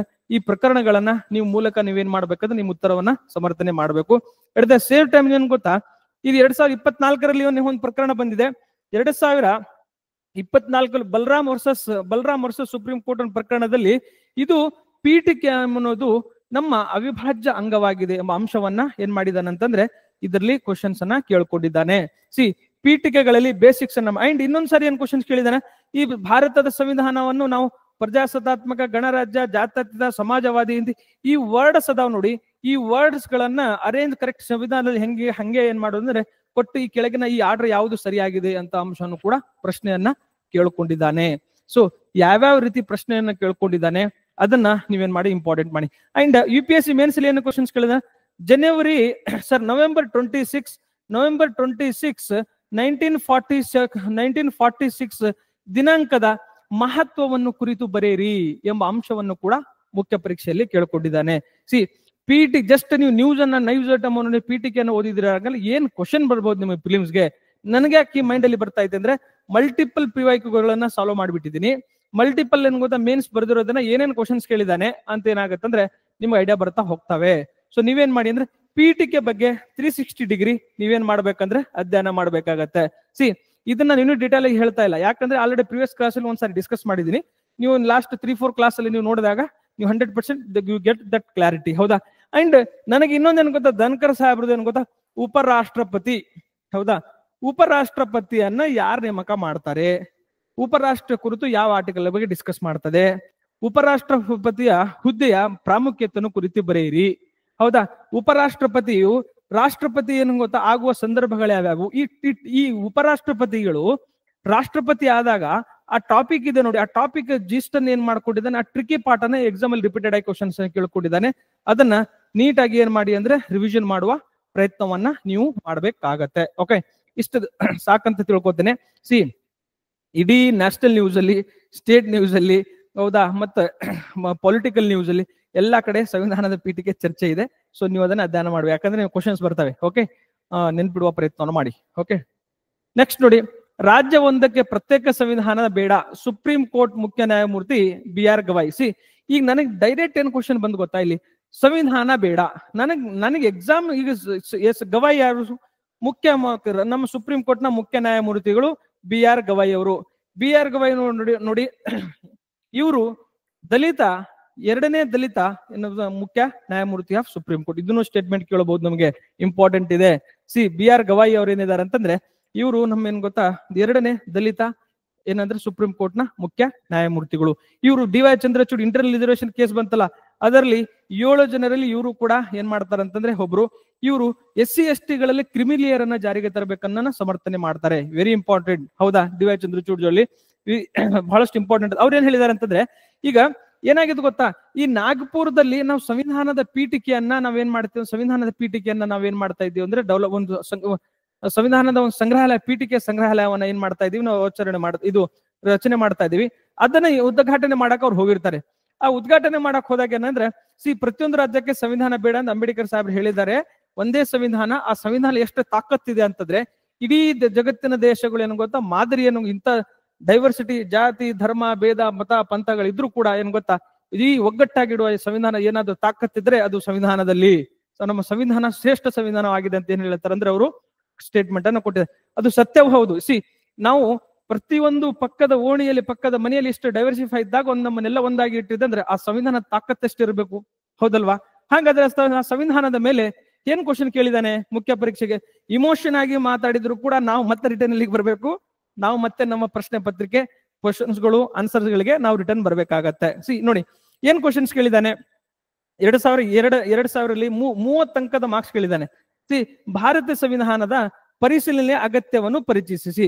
2000ರಲ್ಲಿ ಏನ್ ಕ್ವಶನ್ ಆಯ್ತು ಗೊತ್ತಾ? 2000ದಲ್ಲಿ ಏನ್ ಕಾಂಟ್ರವರ್ಸಿ ನಡೀತಿದೆ, ಇದರ ಹಿನ್ನೆಲೆಯಲ್ಲಿ 2002ರಲ್ಲಿ ಏನಾಗತ್ತಂದ್ರೆ 2002 ಡಾಕ್ಟರ್ ವೆಂಕಟಚಲಯ್ಯ ಅವರ ನೇತೃತ್ವದಲ್ಲಿ ವೆಂಕಟಚಲಯ್ಯ ಅವರ ಏನ್ ಮಾಡತ್ತಂದ್ರೆ ವೆಂಕಟಚಲಯ್ಯ ಆದ್ಮೇಲೆ ಒಂದು ಆಯೋಗ ರಚನೆ ಮಾಡ್ತೀವಿ. ಆ ಆಯೋಗವನ್ನ ರಿವ್ಯೂಯಿಂಗ್ ಆಫ್ ಇಂಡಿಯನ್ ಕಾನ್ಸ್ಟಿಟ್ಯೂಷನ್ಸ್ ಏನು ಗೊತ್ತಾ, ಕಮಿಷನ್ ಅಂತ ಕೂಡ ನಾವು ಅದನ್ನ ಕರಿತೀವಿ. ಇದರ ಬೇಸಿಸ್ ಏನು ಗೊತ್ತಾ, ಸಂವಿಧಾನದ ಪ್ರಶ್ನೆ, ಸಂವಿಧಾನವನ್ನು ಪರಿಶೀಲನೆ ಅಗತ್ಯವಿದೆ. ಸಂವಿಧಾನ ಬದಲಾವಣೆ ಮಾಡ್ತೀನಂತಾರೆ, ಯಾರು ಮಾಡ್ತಾ ಹೇಳ್ತಾರಂತ ನಿಮಗೆ ಗೊತ್ತಿದೆ. ಸಂವಿಧಾನ ಬದಲಾವಣೆ ಅಗತ್ಯವಿದೆ, ನೀವು ಸಮರ್ಥನೆ ಮಾಡ್ತೀರಾ ಅದನ್ನ? ನಿಮ್ ಇಂಟರ್ವ್ಯೂದಲ್ಲಿ ಕ್ವಶನ್ಸ್ ಕೇಳಬಹುದು. ಈಗ ಇದೆ ನೋಡಿ, ಇನ್ನೊಂದು ಕ್ವಶನ್ ಇಂಟ್ರೆಸ್ಟಿಂಗ್ ಹೆಂಗಿದೆ ನೋಡಿ. ಎರಡನೇ ಕ್ವಶನ್ ನೋಡಿ, ಈಗ 2007ರಲ್ಲಿ ಏನ್ ಕ್ವಶನ್ ಕೇಳಿದ್ದಾನೆ, ಸಂವಿಧಾನ ಎಂದರೇನು? UPSC ಕ್ವಶನ್ಸ್ ಅದಾವ ಎಲ್ಲ, ಹೌದಾ? ಈ ಭಾರತೀಯ ಸಂವಿಧಾನದ ಮೂಲಗಳು ಯಾವ್ಯಾವು ಅಂತ ಕ್ವಶನ್ಸ್ ಅನ್ನ ಕೇಳ್ಕೊಂಡಿದ್ದಾನೆ. ಎರಡನೇ ಕ್ವಶನ್ ಇದು ನೋಡಿ, ಇದು ಪಕ್ಕಾ ಕ್ವಶನ್ ನಿಮಗೆ ಇಂಟರ್ವ್ಯೂದಲ್ಲಿ. ನಾಳೆ 384 ಯಾರು ಇಂಟರ್ವ್ಯೂ ಬರ್ತೀರಿ ಅವ್ರು ಎಲ್ಲರಿಗಿದು ಏನಾಗತ್ತಂದ್ರೆ ಕ್ವಶನ್ಸ್ ಬರುವ ಸಾಧ್ಯತೆ ಇದೆ. ಭಾರತೀಯ ಸಂವಿಧಾನದ ಪರಿಶೀಲಿಸುವ ಅಗತ್ಯವಿದೆ ಎಂದು ನೀವು ಭಾವಿಸುತ್ತೀರಾ? ನಿಮ್ಮ ಅಭಿಪ್ರಾಯವನ್ನು ಸಮರ್ಥಿಸಿ. ಈಗ ನಾಳೆ ನೀವು ಇಂಟರ್ವ್ಯೂ ಹೋಗಿರ್ತೀರಾ, ಇಂಟರ್ವ್ಯೂ ಹೋದಾಗ ನೀವು ಏನ್ ಕ್ವಶನ್ ಕೇಳ್ಬೋದು ಗೊತ್ತಾ? ಅವರು ಭಾರತ ಸಂವಿಧಾನವನ್ನು ಬದಲಾವಣೆ ಮಾಡಬೇಕು, ಭಾರತ ಸಂವಿಧಾನವನ್ನು ಪರಿಶೀಲನೆ ಮಾಡಬೇಕೆಂಬ ಕೂಗು ಕೇಳಿ ಬರ್ತಾ ಇದೆ, ಅದಕ್ಕೆ ನೀವು ಸಮರ್ಥಿಸುತ್ತೀರಾ? ನಿಮ್ಮ ಅಭಿಪ್ರಾಯವನ್ನು ತಿಳಿಸಿ ಅಂತ ಕೇಳ್ತಾನೆ. ಅವಾಗ ನೀವೇನ್ ಮಾಡ್ಬೇಕಂದ್ರೆ ಹೌದು ಸರ್ ಅಂತ ಹೇಳಬಾರ್ದು. ಏನ್ ಹೇಳ್ಬೇಕಂದ್ರೆ, ಸರ್ ಸುಪ್ರೀಂ ಕೋರ್ಟ್ ನ ಪ್ರಕರಣಗಳನ್ನ ವೆಂಕಟಚಲಯ್ಯ ಕಮಿಷನ್ ಅನ್ನ ಏನ್ ಮಾಡ್ಬೇಕಂದ್ರೆ ನೀವು ಕೋರ್ಟ್ ಮಾಡ್ಬೇಕಾಗತ್ತ. ಅವಾಗ ಸರ್ ವೆಂಕಟಚಲಯ್ಯ ಈ ಸಂವಿಧಾನವನ್ನ ನಾವು ಪುನರ್ ಪರಿಶೀಲನೆ ಮಾಡಲು 2002ರಲ್ಲಿ ನಾವೇನ್ ಮಾಡ್ಕೊಂಡಿವಿ ಅಂದ್ರೆ ಡಾಕ್ಟರ್ ವೆಂಕಟಚಲಯ್ಯ ಆಯೋಗವನ್ನ ನಾವೇನ್ ಮಾಡ್ಕೊಂಡಿವಿ, ರಚನೆ ಮಾಡ್ಕೊಂಡಿವಿ. ಅವರು ತಿದ್ದುಪಡಿಯನ್ನು ಮಾಡಿ, ಆದ್ರೆ ಸಮಗ್ರ ಬದಲಾವಣೆಗೆ ಕಾಲ ಸೂಕ್ತವಾಗಿಲ್ಲ ಅಂತ ಅಂಶವನ್ನು ಕೊಡ್ತಾರೆ. ಜೊತೆಗೆ ಬೇರೆ ಬೇರೆ ಸಂವಿಧಾನದ ತೀರ್ಪುಗಳನ್ನ, ಜೊತೆಗೆ ಸಂವಿಧಾನಕಾರರ ಹೇಳಿಕೆಗಳನ್ನ, ಮತ್ತೆ ಇದರಿಂದ ಏನು ಸಂವಿಧಾನದ ನಾವು ಬದಲಾವಣೆ ಕಾಲಕ್ಕೆ ತಕ್ಕಂತೆ ನಾವು ಆರ್ಟಿಕಲ್ 360ಯಲ್ಲಿ ತಿದ್ದುಪಡಿಗೆ ಅವಕಾಶ ಮಾಡಿಕೊಟ್ಟಿದ್ದೀವಿ ಸರ್. ಆ ತಿದ್ದುಪಡಿ ಮೂಲಕ ಇಂದಿನ ಡಾಕ್ಯುಮೆಂಟ್ 106 ಕಾನ್ಸ್ಟಿಟ್ಯೂಷನ್ ಮೂಲಕ ಇಂದಿನ ನಮ್ಮ ಅವಶ್ಯಕತೆಗಳಿಗೆ ನಾವೇನ್ ಮಾಡ್ತಾ ಇದೀವಿ, ಸ್ಪಂದನೆ ಮಾಡ್ತಾ ಇದೀವಿ. ಅದಕ್ಕಾಗಿ ನಮ್ಮ ಸಂವಿಧಾನವನ್ನ ನಾವೇನ್ ಹೇಳ್ತೀವಿ ಅಂದ್ರೆ ಅದು ಜೀವಂತ ದಾಖಲೆ ಅಂತ ಕರಿತೀವಿ. ಸೊ ಇದನ್ನ ಪುನಃ ಪರಿಶೀಲನೆ ಮಾಡುವುದು ಈಗ ಕಾಲ ಪಕ್ವವಾಗಿಲ್ಲ ಅಂತ ಸಂವಿಧಾನ ಎಕ್ಸ್ಪರ್ಟ್ ಅವ್ರು ಹೇಳ್ತಾರೆ ಅಂತ ಹೇಳ್ಬೇಕು. ನೀವು ಡಿಪ್ಲೊಮ್ಯಾಟಿಕ್ ಆಗಿ ಆನ್ಸರ್ ಕೊಡ್ಬೇಕಾಗತ್ತಲ್ಲಿ. ನೀವೇನ್ ನಮ್ಗೆ ಅನ್ಕೋತಾ, ನಿಮ್ ಇಂಡಿವಿಜುವಲ್ ಒಪಿನಿಯನ್, ಯಾರು BJP ಫಾಲೋವರ್ ಇದ್ರಿ ಎಸ್ ಸರ್ ನಾವು ಅಂತ ನೀವು ಹೇಳಂಗಿಲ್ಲ, ಯಾರು ಕಾಂಗ್ರೆಸ್ ಫಾಲೋವರ್ ಇದ್ರಿ ಅವರು ಸರ್ ಬೇಡ ಅಂತ ಹೇಳಂಗಿಲ್ಲ. ನೀವು ಆಫೀಸರ್ ಆಗಿ ಬಿಹೇವ್ ಮಾಡ್ಬೇಕಾಗತ್ತಲ್ಲಿ. ಓಕೆ, ಮಾಡ್ತೀರಂತ ಭಾವಿಸ್ಕೊಳ್ತೇನೆ. ನೆಕ್ಸ್ಟ್ ನೋಡಿ, ದೇಶದ ರಾಜಕೀಯದಲ್ಲಿ ನವೆಂಬರ್ 26ರ ಮಹತ್ವದ ಬಗ್ಗೆ ಸುಮಾರು 20 ಪದಗಳಲ್ಲಿ ಬರೀ 2009ರಲ್ಲಿ ಕ್ವಶನ್ಸ್ ಅನ್ನ ಕೇಳ್ಕೊಂಡಿದ್ದಾನೆ. ಅಂಡ್ ಸಂವಿಧಾನದ ಕಾನ್ಸ್ಟಿಟ್ಯೂಷನಲ್ ಮೊರಾಲಿಟಿ ಅಂದ್ರೆ ಏನು ನೋಡಿ, ಹೆಂಗ್ ಕ್ವಶನ್ಸ್ ಬರ್ತವೆ. ನನಗೆ ಏನಿದೆ ಅಂತಂದ್ರೆ ಸಂವಿಧಾನ ಅನ್ನೋ ವರ್ಡ್ ನನ್ನ ಮೈಂಡಿಗೆ ಬಂತು. ಆಸ್ ಎ ವಿದ್ಯಾರ್ಥಿಯಾಗಿ ನನ್ನ ಕೆಲಸವೇನು, ಸಂವಿಧಾನ ಎಂದರೇನು, ಸಂವಿಧಾನ ಯಾಕೆ ಅಗತ್ಯ ಇದೆ, ಸಂವಿಧಾನದ ಮೂಲಗಳೇ ಅದಾವು, ಸಂವಿಧಾನ ಈಗ ಚೇಂಜ್ ಮಾಡ್ಬೇಕಂತಾರೆ, ಅದನ್ನ ಪರಿಶೀಲನೆ ಮಾಡ್ಬೇಕಾ, ಆ ಎಲ್ಲಾ ಕ್ವಶನ್ ಆಲ್ರೆಡಿ ಆಗಿದೆ ಇಲ್ಲಿ. ಎಲ್ಲಾ ಕ್ವಶನ್ಸ್ ಗಳಾಗಿದೆ. ನಿಮಗೇನ್ ಕ್ವಶನ್ ಮಾಡ್ತಾನೆ ಮುಂದಿನ ನೋಟಿಫಿಕೇಶನ್ಸ್ ಅಲ್ಲಿ ಇವೇ ಕ್ವಶನ್ಸ್ ಅನ್ನ ಮಾಡಿ ನಿಮಗೇನ್ ಮಾಡ್ತಾನೆ ಅಂತಂದ್ರೆ ನಿಮಗೆ ನೆಕ್ಸ್ಟ್ ಅಲ್ಲಿ ಡಂಪ್ ಮಾಡುವ ಸಾಧ್ಯತೆ ಇರ್ತದೆ. ಸೊ ಇದನ್ನ ನೀವು ನೀಟಾಗಿ ಅಧ್ಯಯನ ಮಾಡುವ ಪ್ರಯತ್ನವನ್ನ ಮಾಡಿ. ನೆಕ್ಸ್ಟ್ ನೋಡಿ, ಸಂವಿಧಾನದ ನೈತಿಕತೆ ಎಂದರೇನು? ಅದು ಸಂವಿಧಾನದಲ್ಲಿಯೇ ಬೇರೂರಿದೆ, ಅದರ ಅಗತ್ಯ ಅಂಶಗಳ ಮೇಲೆ ಸ್ಥಾಪಿಸಲಾಗಿದೆ. ಸಂಬಂಧಿತ ನ್ಯಾಯ ನಿರ್ಧಾರಗಳ ಸಂವಿಧಾನಿಕ ನೈತಿಕ ಸಿದ್ಧಾಂತವನ್ನು ವಿವರಿಸಿ. ಯಾವ ರೀತಿ ಒಂದು ಪೇಪರ್ ಸ್ಟೇಟ್ಮೆಂಟ್ ಅನ್ನ ನೀವು ಆಸ್ ಎ ಎಕ್ಸಾಮರ್ ಆಗಿ, ನೀವು ಎಕ್ಸಾಮ್ ಹೆಲ್ಪರ್ ಆಗಿ ಹೆಂಗ್ ಕನ್ವರ್ಟ್ ಮಾಡ್ಕೋಬೇಕು ಅನ್ನೋ ಮೈಂಡ್ ಸೆಟ್ ನಿಮ್ ಡೆವಲಪ್ ಮಾಡುವ ಉದ್ದೇಶದಿಂದ ನಾನು ಸ್ವಲ್ಪ ಎಕ್ಸ್ಟ್ರಾ ಟೈಮ್ ಕೊಡ್ತಾ ಇದ್ದೀನಿ ಇಲ್ಲಿ. ನೀವೇನ್ ಮಾಡ್ಬೇಕಂದ್ರೆ ನೀಟಾಗಿ ನೋಡ್ಕೊಳ್ಳುವ ಪ್ರಯತ್ನವನ್ನ ಮಾಡಿ. ಓಕೆ, ನೆಕ್ಸ್ಟ್ ನೋಡಿ, ಸಾಲ ನೀಡಿಕೆ ಹೆಚ್ಚಿಸಲು ಕೇಂದ್ರ ಹಣಕಾಸು ಸಚಿವ ನಿರ್ಮಲಾ ಸೀತಾರಾಮನ್ ಕರೆ. ಈ MSME ನಿನ್ನೆ 29 ಮತ್ತು 29 ತಾರೀಕಿಗೆ 3 ಕಾರಣಗಳಿಂದ ನ್ಯೂಸ್ ಅಲ್ಲಿದೆ. ಒಂದು, MSMEಗಳನ್ನ ಜಾಸ್ತಿ ನೀವೇನ್ ಸಾಲ ಕೊಡ್ಬೇಕು ನಿರ್ಮಲಾ ಸೀತಾರಾಮನ್ ಹೇಳಿದ್ದಾರೆ. ಎಟ್ ದ ಸೇಮ್ ಟೈಮ್ MSMEಗೆ ಪ್ರತ್ಯೇಕ ಸಚಿವಾಲಯ ನಿರ್ಮಾಣ ಮಾಡಕ್ಕೆ ಕರ್ನಾಟಕ ಸರ್ಕಾರ ಯೋಜನೆ ಮಾಡ್ತಾ ಇದೆ. ಕರ್ನಾಟಕ ಸರ್ಕಾರ and at the same time 2025ರ ಬಜೆಟ್ ಅಲ್ಲಿ ನಾವೇನ್ ಮಾಡ್ಕೊಂಡಿವಿ ಅಂದ್ರೆ MSME ಕ್ಲಾಸಿಫಿಕೇಶನ್ ಅನ್ನ ನಾವು ಚೇಂಜ್ ಮಾಡ್ಕೊಂಡಿವಿ. 120% ಮುಂದಿನ ದಿನಮಾನಗಳಲ್ಲಿ ಏನಾಗತ್ತಂದ್ರೆ ನಿಮಗೆ ಕ್ವಶನ್ ಬಂದೇ ಬರ್ತದೆ MSME ಮೇಲೆ. ಯಾಕಂದ್ರೆ MSME ಇದು ಅಂದ್ರೆ ಅದು ಎಷ್ಟು GDP ಹೈಯೆಸ್ಟ್ ಎಂಪ್ಲಾಯ್ಮೆಂಟ್ ಕೊಡೋದೇ MSMEಗಳು. ಇಂಡಿಯಾದಲ್ಲಿ ಹೈಯೆಸ್ಟ್ ಎಂಪ್ಲಾಯ್ಮೆಂಟ್ ಕೊಡೋದು ಇದನ್ನೇ. GDPಗೆ ಹೈಯೆಸ್ಟ್ ಕಾಂಟ್ರಿಬ್ಯೂಷನ್ ಕೊಡೋದೇ MSME ಸೆಕ್ಟರ್. ವುಮೆನ್ ಎಂಪವರ್ಮೆಂಟ್ ಗೆ ಹೈಯೆಸ್ಟ್ ಕಾಂಟ್ರಿಬ್ಯೂಷನ್ ಕೊಡೋದೇ MSME ಸೆಕ್ಟರ್ಸ್ ಗಳು. ವೆರಿ ಇಂಪಾರ್ಟೆಂಟ್ ಇದನ್ನ. ಯಾಕಂದ್ರೆ ಅದಕ್ಕಾಗಿ ನಾವು ಮುದ್ರಾ ಲೋನ್ ತಂದಿವಿ, ಜೊತೆಗೆ ನಾವು PM ರಿಜಿಸ್ಟ್ರೇಷನ್ಸ್ ಸಿಂಪ್ಲಿಫಿಕೇಶನ್ ಮಾಡಿದೀವಿ, ಎಲ್ಲ ಏನೇನ್ ಮಾಡ್ಕೊಂಡಿವಿ ಎಲ್ಲ ಹಾಕೊಂಡಿದೀನಿ. ಸ್ವಲ್ಪ ಬೇಸಿಕ್ ನೋಡ್ಕೊಳ್ಳೋ ಪ್ರಯತ್ನ ಮಾಡೋಣ. ಈ ನ್ಯೂ ಕ್ಲಾಸಿಫಿಕೇಶನ್ ಅಂದ್ರೆ MSMEಗಳ ಕ್ಲಾಸಿಫಿಕೇಶನ್ ಏನ್ ಮಾಡ್ತೀವಿ, 2 ವಿಧದಲ್ಲಿ ಮಾಡ್ತೀವಿ. ಅವ್ರು ಎಷ್ಟು ಬಂಡವಾಳವನ್ನು ಹೂಡಿಕೆ ಮಾಡಿದ್ದಾರೆ ಅನ್ನೋದರ ಮೇಲೆ ಒಂದು ಕ್ಲಾಸಿಫಿಕೇಶನ್ ಆದ್ರೆ, ಅದು ಎಷ್ಟು ಒಂದು ವರ್ಷದಲ್ಲಿ ವ್ಯವಹಾರ ಮಾಡ್ತಾ ಇದೆ, ಟರ್ನ್ ಓವರ್ ಎಷ್ಟು ಮಾಡ್ತಾ ಇದ್ದಾರೆ ಮೇಲೆ ನಾವು ಎರಡು ರೀತಿಯ ನಾವೇನ್ ಮಾಡ್ತೀವಿ ಅಂದ್ರೆ ಕ್ಲಾಸಿಫಿಕೇಶನ್ ಅನ್ನ ನಾವು ಮಾಡ್ತೀವಿ. ಈಗ ನಾನು ಓಲ್ಡ್ ಕ್ಲಾಸಿಫಿಕೇಶನ್ ಹೇಳಂಗಿಲ್ಲ, ನಾನು ಏನ್ ರಿವೈಸ್ಡ್ ಕ್ಲಾಸಿಫಿಕೇಶನ್ ಏನಿದೆ ಅದನ್ನ ಜಸ್ಟ್ ಸಿಂಪಲ್ ಆಗಿ ಹೇಳ್ತೀನಿ. ನಿಮ್ ಡಿಟೇಲ್ ಡಾಕ್ಯುಮೆಂಟ್ ಎಲ್ಲ ಅವೈಲೇಬಲ್ ಇದೆ ನಿಮಗೆ, ಓಕೆನಾ. ನೆಕ್ಸ್ಟ್ ನೋಡಿ, ಮೈಕ್ರೋ ಎಂಟರ್ಪ್ರೈಸಸ್ ಅಂದ್ರೆ ಯಾವ್ದು ಇನ್ವೆಸ್ಟ್ಮೆಂಟ್ 2.5 ಕೋಟಿಗಿಂತ ಕಡಿಮೆ ಇರ್ತದೆ ಅದನ್ನ ನಾವು ಮೈಕ್ರೋ ಇನ್ವೆಸ್ಟ್ಮೆಂಟ್ ಕರಿತೀವಿ. ಸ್ಮಾಲ್ ಅಂತಂದ್ರೆ ಯಾವ್ದು 25 ಕೋಟಿಗಿಂತ ಕಡಿಮೆ ಇರ್ತದೆ ಅದನ್ನ ಸ್ಮಾಲ್ ಅಂತ ಕರಿತೀವಿ. ಮೀಡಿಯಂ ಎಂಟರ್ಪ್ರೈಸಸ್ ಅಂತಂದ್ರೆ ಅದನ್ನ 125 crore ಅನ್ನ ಏನ್ ಮಾಡ್ಕೊಂಡಿವಿ ಅಂದ್ರೆ 125 crore ಇದೆ. ಇದನ್ನ ಮಾಡಿ ಇಷ್ಟು ನೀವು ನೆನಪಿಡಿ. ಹೌದಾ, ಹಳೆದನ್ನ ನೆನ್ಪಿಟ್ರು ಕೂಡ ನೆನ್ಪೋದ್ರು ಏನು ಇಶ್ಯೂ ಇಲ್ಲ, ಹೊಸದನ್ನ ನೆನಪಿಡಿ. ನೆಕ್ಸ್ಟ್ ಟರ್ನ್ ಓವರ್ ಬೇಸಿಸ್ ಮೇಲೆ ಏನ್ ಮಾಡ್ತೀವಿ ಅಂತಂದ್ರೆ ಈಗ 100 ಕೋಟಿ ನೀವು ಒಂದು ವರ್ಷದಲ್ಲಿ 100 ಕೋಟಿ ಟರ್ನ್ ಓವರ್ ಮಾಡಿದ್ರೆ ಅದನ್ನ ಸಣ್ಣ ಕೈಗಾರಿಕೆ ಸೂಕ್ಷ್ಮ ಕೈಗಾರಿಕೆ ಅಂತ ಕರಿತೀವಿ. 100 ಕೋಟಿ ನೀವು ಟರ್ನ್ ಓವರ್ ಮಾಡ್ತಿದ್ರೆ ಅದನ್ನ ನಾವು ಸ್ಮಾಲ್ ಅಂತ ಕರಿತೀವಿ, ಸಣ್ಣ ಅಂತ ಕರಿತೀವಿ. ಇನ್ ಕೇಸ್ ನೀವು 500 ಕೋಟಿ ಟರ್ನ್ ಓವರ್ ಮಾಡ್ತಾ ಇದ್ರೆ ಅದನ್ನ ಮೀಡಿಯಂ ಅಂತ ಕರಿತೀವಿ. ಸೋರ್ಸ್ ಅಲ್ಲಿ ಇದೆ February 1ಕ್ಕೆ 2025ಗೆ ಬಜೆಟ್ 25-26 ಅಲ್ಲಿ ನಾವೇನ್ ಮಾಡ್ಕೊಂಡಿವಿ ಅಂತಂದ್ರೆ ಈ ನ್ಯೂ ಕ್ಲಾಸಿಫಿಕೇಶನ್ ಅನ್ನ ಮಾಡ್ಕೊಂಡಿವಿ. 100% ಕ್ವಶನ್ ಇದೆ. ಏನ್ ಕ್ವಶನ್ ಕೇಳಿದ್ದಾನೆ ನೆಕ್ಸ್ಟ್ ಸ್ಲೈಡ್ ಅಲ್ಲಿ ನಿಮ್ಗೆ ಗೊತ್ತಾಗುತ್ತೆ. ಓಕೆ, ನೆಕ್ಸ್ಟ್ ನೋಡಿ, next question government initiative related ಇನಿಷಿಯೇಟಿವ್ ರಿಲೇಟೆಡ್ ಟು MSME. ಏನೇನು MSME ಗೆ ನಾವು ಏನೇನು ಗೌರ್ಮೆಂಟ್ ಇನಿಷಿಯೇಟಿವ್ಗಳನ್ನು ತೆಗೆದುಕೊಂಡಿದ್ದೀವಿ, ವೆರಿ ಇಂಪಾರ್ಟೆಂಟ್, ರಿಪೀಟೆಡ್ ಆಗಿ ಎಕ್ಸಾಮ್ ಎಲ್ಲ ಕೇಳ್ಕೊಂಡಿದ್ದಾನೆ. ಉದ್ಯಮ ರಿಜಿಸ್ಟ್ರೇಷನ್ ಮಾಡ್ತಾರೆ, ಉದ್ಯಮ ಪೋರ್ಟಲ್ ಅಂತ ಮಾಡ್ಕೊಂಡಿವಿ. ಇದು MSME ಗಳ ರಿಜಿಸ್ಟ್ರೇಷನ್ ಗನ್ನ ಸಿಂಪ್ಲಿಫೈ ಮಾಡೋದು ಇದರ ಉದ್ದೇಶವಾಗಿದೆ. ಇಷ್ಟೇ ಸಾಕು. Next MSME trade enable marketing system ಅನ್ನ ನಾವೇನ್ ಮಾಡ್ಕೊಂಡಿವಿ, ಜಾರಿಗೆ ತಂದ್ಕೊಂಡಿವಿ. ಎಟ್ the same time Pradhan Mantri Mudra ಯೋಜನೆಯಲ್ಲಿ ನಾವೇನ್ ಮಾಡ್ತಾ ಇದು ಮಾಡ್ತೀವಿ. ಮುದ್ರಾ ಯೋಜನೆಯಲ್ಲಿ ಶಿಶು, ಕಿಶೋರ್ ಮತ್ತು ತರುಣ ಅಂತ ನಾವೇನ್ ಮಾಡ್ಕೊಂಡಿವಿ. ತರುಣ ಅಂತ ನಾವೇನ್ 3 ಪ್ರಕಾರ ಲೋನ್ಗಳಿದಾವೆ. ಈ ತರುಣದಲ್ಲಿ ನಾವು 20 ಲಕ್ಷಕ್ಕೆ ನಾವು ಇತ್ತೀಚೆಗೆ ಬಜೆಟ್ ಅಲ್ಲಿ ಏರಿಸ್ಕೊಂಡಿವಿ. ಇದನ್ನು ಕೂಡ ಪ್ರಶ್ನೆ ಆಗುವ ಸಾಧ್ಯತೆ ಇರ್ತದೆ, ಇದನ್ನು ಕೂಡ ನೆನ್ಪಿಡುವ ಪ್ರಯತ್ನ ಮಾಡಿ. ಮತ್ತು MSME ಸಮಾಧಾನ ನೋಡಿ, MSME ಫೆಸಿಲಿಟೇಟ್ ಡಿಸ್ಪ್ಯೂಟ್ ರೆಸೊಲ್ಯೂಷನ್. ಏನ್ ಗೊತ್ತಾ, ಈ ಪೇಮೆಂಟ್ ಆಗುವಾಗ ಈಗ ಡಿಸ್ಪ್ಯೂಟ್ ಆಗುತ್ತೆ MSME ಸೆಕ್ಟರ್ ಅಲ್ಲಿ, ಅದನ್ನ ಸಾರ್ಟ್ ಔಟ್ ಮಾಡಕ್ಕೆ ನಾವು MSME ಸಮಾಧಾನ ಯೋಜನೆಯನ್ನು ಮಾಡ್ಕೊಂಡಿವಿ. ನೆಕ್ಸ್ಟ್ ಕ್ರೆಡಿಟ್ ಗ್ಯಾರಂಟಿ ಸ್ಕೀಮ್ ಏನ್ ಮಾಡಿದ್ರೆ MSME ಗಳಿಗೆ, ಇದಕ್ಕೆ ನಾವು ನಿರ್ಮಲಾ ಸೀತಾರಾಮನ್ ಸ್ಟೇಟ್ಮೆಂಟ್ ಕೊಟ್ಟಿರೋದು. ನೀವು ಕ್ರೆಡಿಟ್ ಕೊಟ್ರಪ್ಪ ಅವರಿಗೆ, ಸಾಲ ಕೊಡ್ರಿ, MSME ಬೆಳಿಬೇಕಾದ್ರೆ ನಿಯರ್ಲಿ ಅರೌಂಡ್ 30-35-40% ಏನು ಗೊತ್ತಾ ನಮ್ಮ GDP ಕಾಂಟ್ರಿಬ್ಯೂಷನ್ ಇದೆ, ಹೈಯೆಸ್ಟ್ ಎಂಪ್ಲಾಯಬಿಲಿಟಿ ಇದೆ. ಅದಕ್ಕೆ ಇದು ಇಂಪಾರ್ಟೆಂಟ್ ಇದೆ, ಇದನ್ನೇನ್ ಮಾಡಿ ಅಂತ ನೀವು ಸಾಲ ಕೊಡಿ ಅನ್ನೋದು ಹೇಳ್ತಾ ಇದ್ದಾರೆ. MSME ಕ್ಲಾಸಿಫಿಕೇಶನ್, MSME ನ ಹೊಸ ಸಚಿವಾಲಯ ಮಾಡ್ತಾ ಇದೀವಿ ಕರ್ನಾಟಕ ಸರ್ಕಾರ, MSME ಇನಿಷಿಯೇಟಿವ್ಗಳು ಅಂಡ್ UPS ಅಲ್ಲಿ 3 times ಅನ್ನೋದ್ರ ಮೇಲೆ ರೀಸೆಂಟ್ ಆಗಿ ಕ್ವಶನ್ ಕೇಳ್ಕೊಂಡಿದ್ದಾನೆ. ಯಾವ ರೀತಿ ಕೇಳ್ಕೊಂಡಿದ್ದಾನೆ ಅದನ್ನ ನೋಡುವ ಪ್ರಯತ್ನವನ್ನ ಮಾಡೋಣ. ಓಕೆ, ನೆಕ್ಸ್ಟ್ ನೋಡಿ, ಭಾರತಕ್ಕೆ ಸಂಬಂಧಿಸಿದಂತೆ ಈ ಕೆಳಗಿನ ಹೇಳಿಕೆಯಲ್ಲಿ ಗುರುತಿಸಿ ಪರಿಗಣಿಸಿ 23ರಲ್ಲಿ ಕ್ವಶನ್ಸ್ ಅನ್ನು ಕೇಳ್ಕೊಂಡಿದ್ದಾನೆ. 2000 MSME ಆಕ್ಟ್ ಮೂಲಕ MSME ಕಾಯ್ದೆ 2006 ಪ್ರಕಾರ ಮಧ್ಯಮ ಉದ್ಯಮಗಳಂದ್ರೆ ಸ್ಥಾವರ ಮತ್ತು ಯಂತ್ರೋಪಕರಣಗಳಲ್ಲಿ 15 ಕೋಟಿಯಿಂದ 25 ಕೋಟಿಗೆ ಹೂಡಿಕೆ ಮಾರುವುದು. ಇದನ್ನ ಹೇಳಿದೀನಿ. ಈಗ 2025ರಲ್ಲಿ 2025 ಬಜೆಟ್ ಅಲ್ಲಿ ಚೇಂಜ್ ಆಗಿದೆ. ಇದನ್ನ ನಾನು ಮ್ಯಾಪ್ ಅಲ್ಲಿ ತೋರಿಸಿದ್ದೀನಿ, ಅದನ್ನ ಅಪ್ಡೇಟ್ ಮಾಡಿ. ಈ ಸೂಕ್ಷ್ಮ ಮತ್ತು ಸಣ್ಣ ಮತ್ತು ಮಧ್ಯಮ ಉದ್ಯಮ ಎಲ್ಲ ಬ್ಯಾಂಕುಗಳಿಗೆ ಸಾಲ ಆದ್ಯತೆ ಮೇಲೆ ಅಡಿಯಲ್ಲಿ ಈ priority sector lending, priority sector lending ಅಂತ ನಾವೇನ್ ಮಾಡ್ತಾ ಇದೀವಿ ಅಂದ್ರೆ ಇದನ್ನ ಆದ್ಯತೆ ಕೊಟ್ಟು ನಾವೇನು ಸಾಲವನ್ನ ಕೊಡ್ತಾ ಇದೀವಿ. ಅಂದ್ರೆ ಬ್ಯಾಂಕ್ಗಳು ಇಂತಷ್ಟು ಸಾಲವನ್ನ ಪ್ರಯಾರಿಟಿ ಸೆಕ್ಟರ್ ಅಂದ್ರೆ ಅರೌಂಡ್ 40% ಏನಂದ್ರೆ 40% ಸಾಲವನ್ನ ಕೃಷಿ ಮತ್ತು MSME ಸಣ್ಣ ವಲಯಗಳಿಗೆನೆ ನಾವೇನ್ ಮಾಡ್ಬೇಕಾದ್ರೆ ಸಾಲವನ್ನು ಕೊಡಬೇಕು ಎಂಬ ಅಂಶವನ್ನ ನಾವೇನ್ ಮಾಡ್ಕೊಂಡಿವಿ, ನಾವು ಒಂದು ರೂಲ್ಸ್ ಅನ್ನ ಮಾಡ್ಕೊಂಡಿವಿ. Very important. And MSME act ಯಾವಾಗ 2006ರಲ್ಲಿ ನಾವು ಜಾರಿಗೆ ತಂದಿವಿ. ಇದನ್ನು ಕೂಡ ನೀವೇನ್ ಮಾಡಿ ಅಂದ್ರೆ ಅಧ್ಯಯನ ಮಾಡೋ ಪ್ರಯತ್ನ ನಡೆಸಿ. MSME ಸೆಕ್ಟರ್ ಬಗ್ಗೆ ಪೂರಾ ಪಿಕ್ಚರ್ ಕೊಡ್ತಾ ಇದ್ದೀನಿ ನಿಮಗೆ. ಆ ಪಿಕ್ಚರ್ ಅನ್ನು ಕರೆಕ್ಟ್ ಆಗಿದ್ದೀನಿ. ಮತ್ತೆ ನಾನೇನು ಮಿಸ್ ಮಾಡ್ಕೊಂಡಿದ್ದೀನಿ, ನಾನು ಎಲ್ಲಿ ಮಿಸ್ ಆಗಿದೆ ಎಲ್ಲಾನು ಹೇಳಕ್ ಆಗಲ್ಲ ಇಲ್ಲಿ. ಸೊ ನೀವೇನ್ ಎಲ್ಲಿ ಮಿಸ್ ಆಗಿದೆ, ಏನ್ POK ಏನಾಗುತ್ತೆ, ಸ್ಟೇಟ್ ಬೇಸ್ ಮೇಲೆ ಏನ್ ಕ್ವಶನ್ಸ್ ಕೇಳ್ಕೊಂಡಿದ್ದಾರೆ ಅದನ್ನ ಸ್ವಲ್ಪ ನೀವೇನ್ ಮಾಡಿ ಅಂದ್ರೆ ನೀಟಾಗಿ ಅಧ್ಯಯನ ಮಾಡುವ ಪ್ರಯತ್ನವನ್ನ ಮಾಡ್ಬೇಕಾಗತ್ತೆ. ಮಾಡ್ತೀರಂತ ಭಾವಿಸ್ಕೊಳ್ತೇನೆ. ನೆಕ್ಸ್ಟ್ ನೋಡಿ, ಕ್ಷಮಾದಾನ ಯೋಜನೆ. ಈಗ ಏನಾಗಿದೆ ಗೊತ್ತಾ, ನೀವು ಕಾರ್ಮಿಕ ಬ್ಯೂರೋದವ್ರು ಇದೇನು ಮಾಡ್ಕೊಂಡಿದ್ದಾರೆ, ಇದನ್ನು ಜಾರಿಗೆ ತಂದುಕೊಂಡಿದ್ದಾರೆ. ಇದರ ಮುಖ್ಯ ಯೋಜನೆ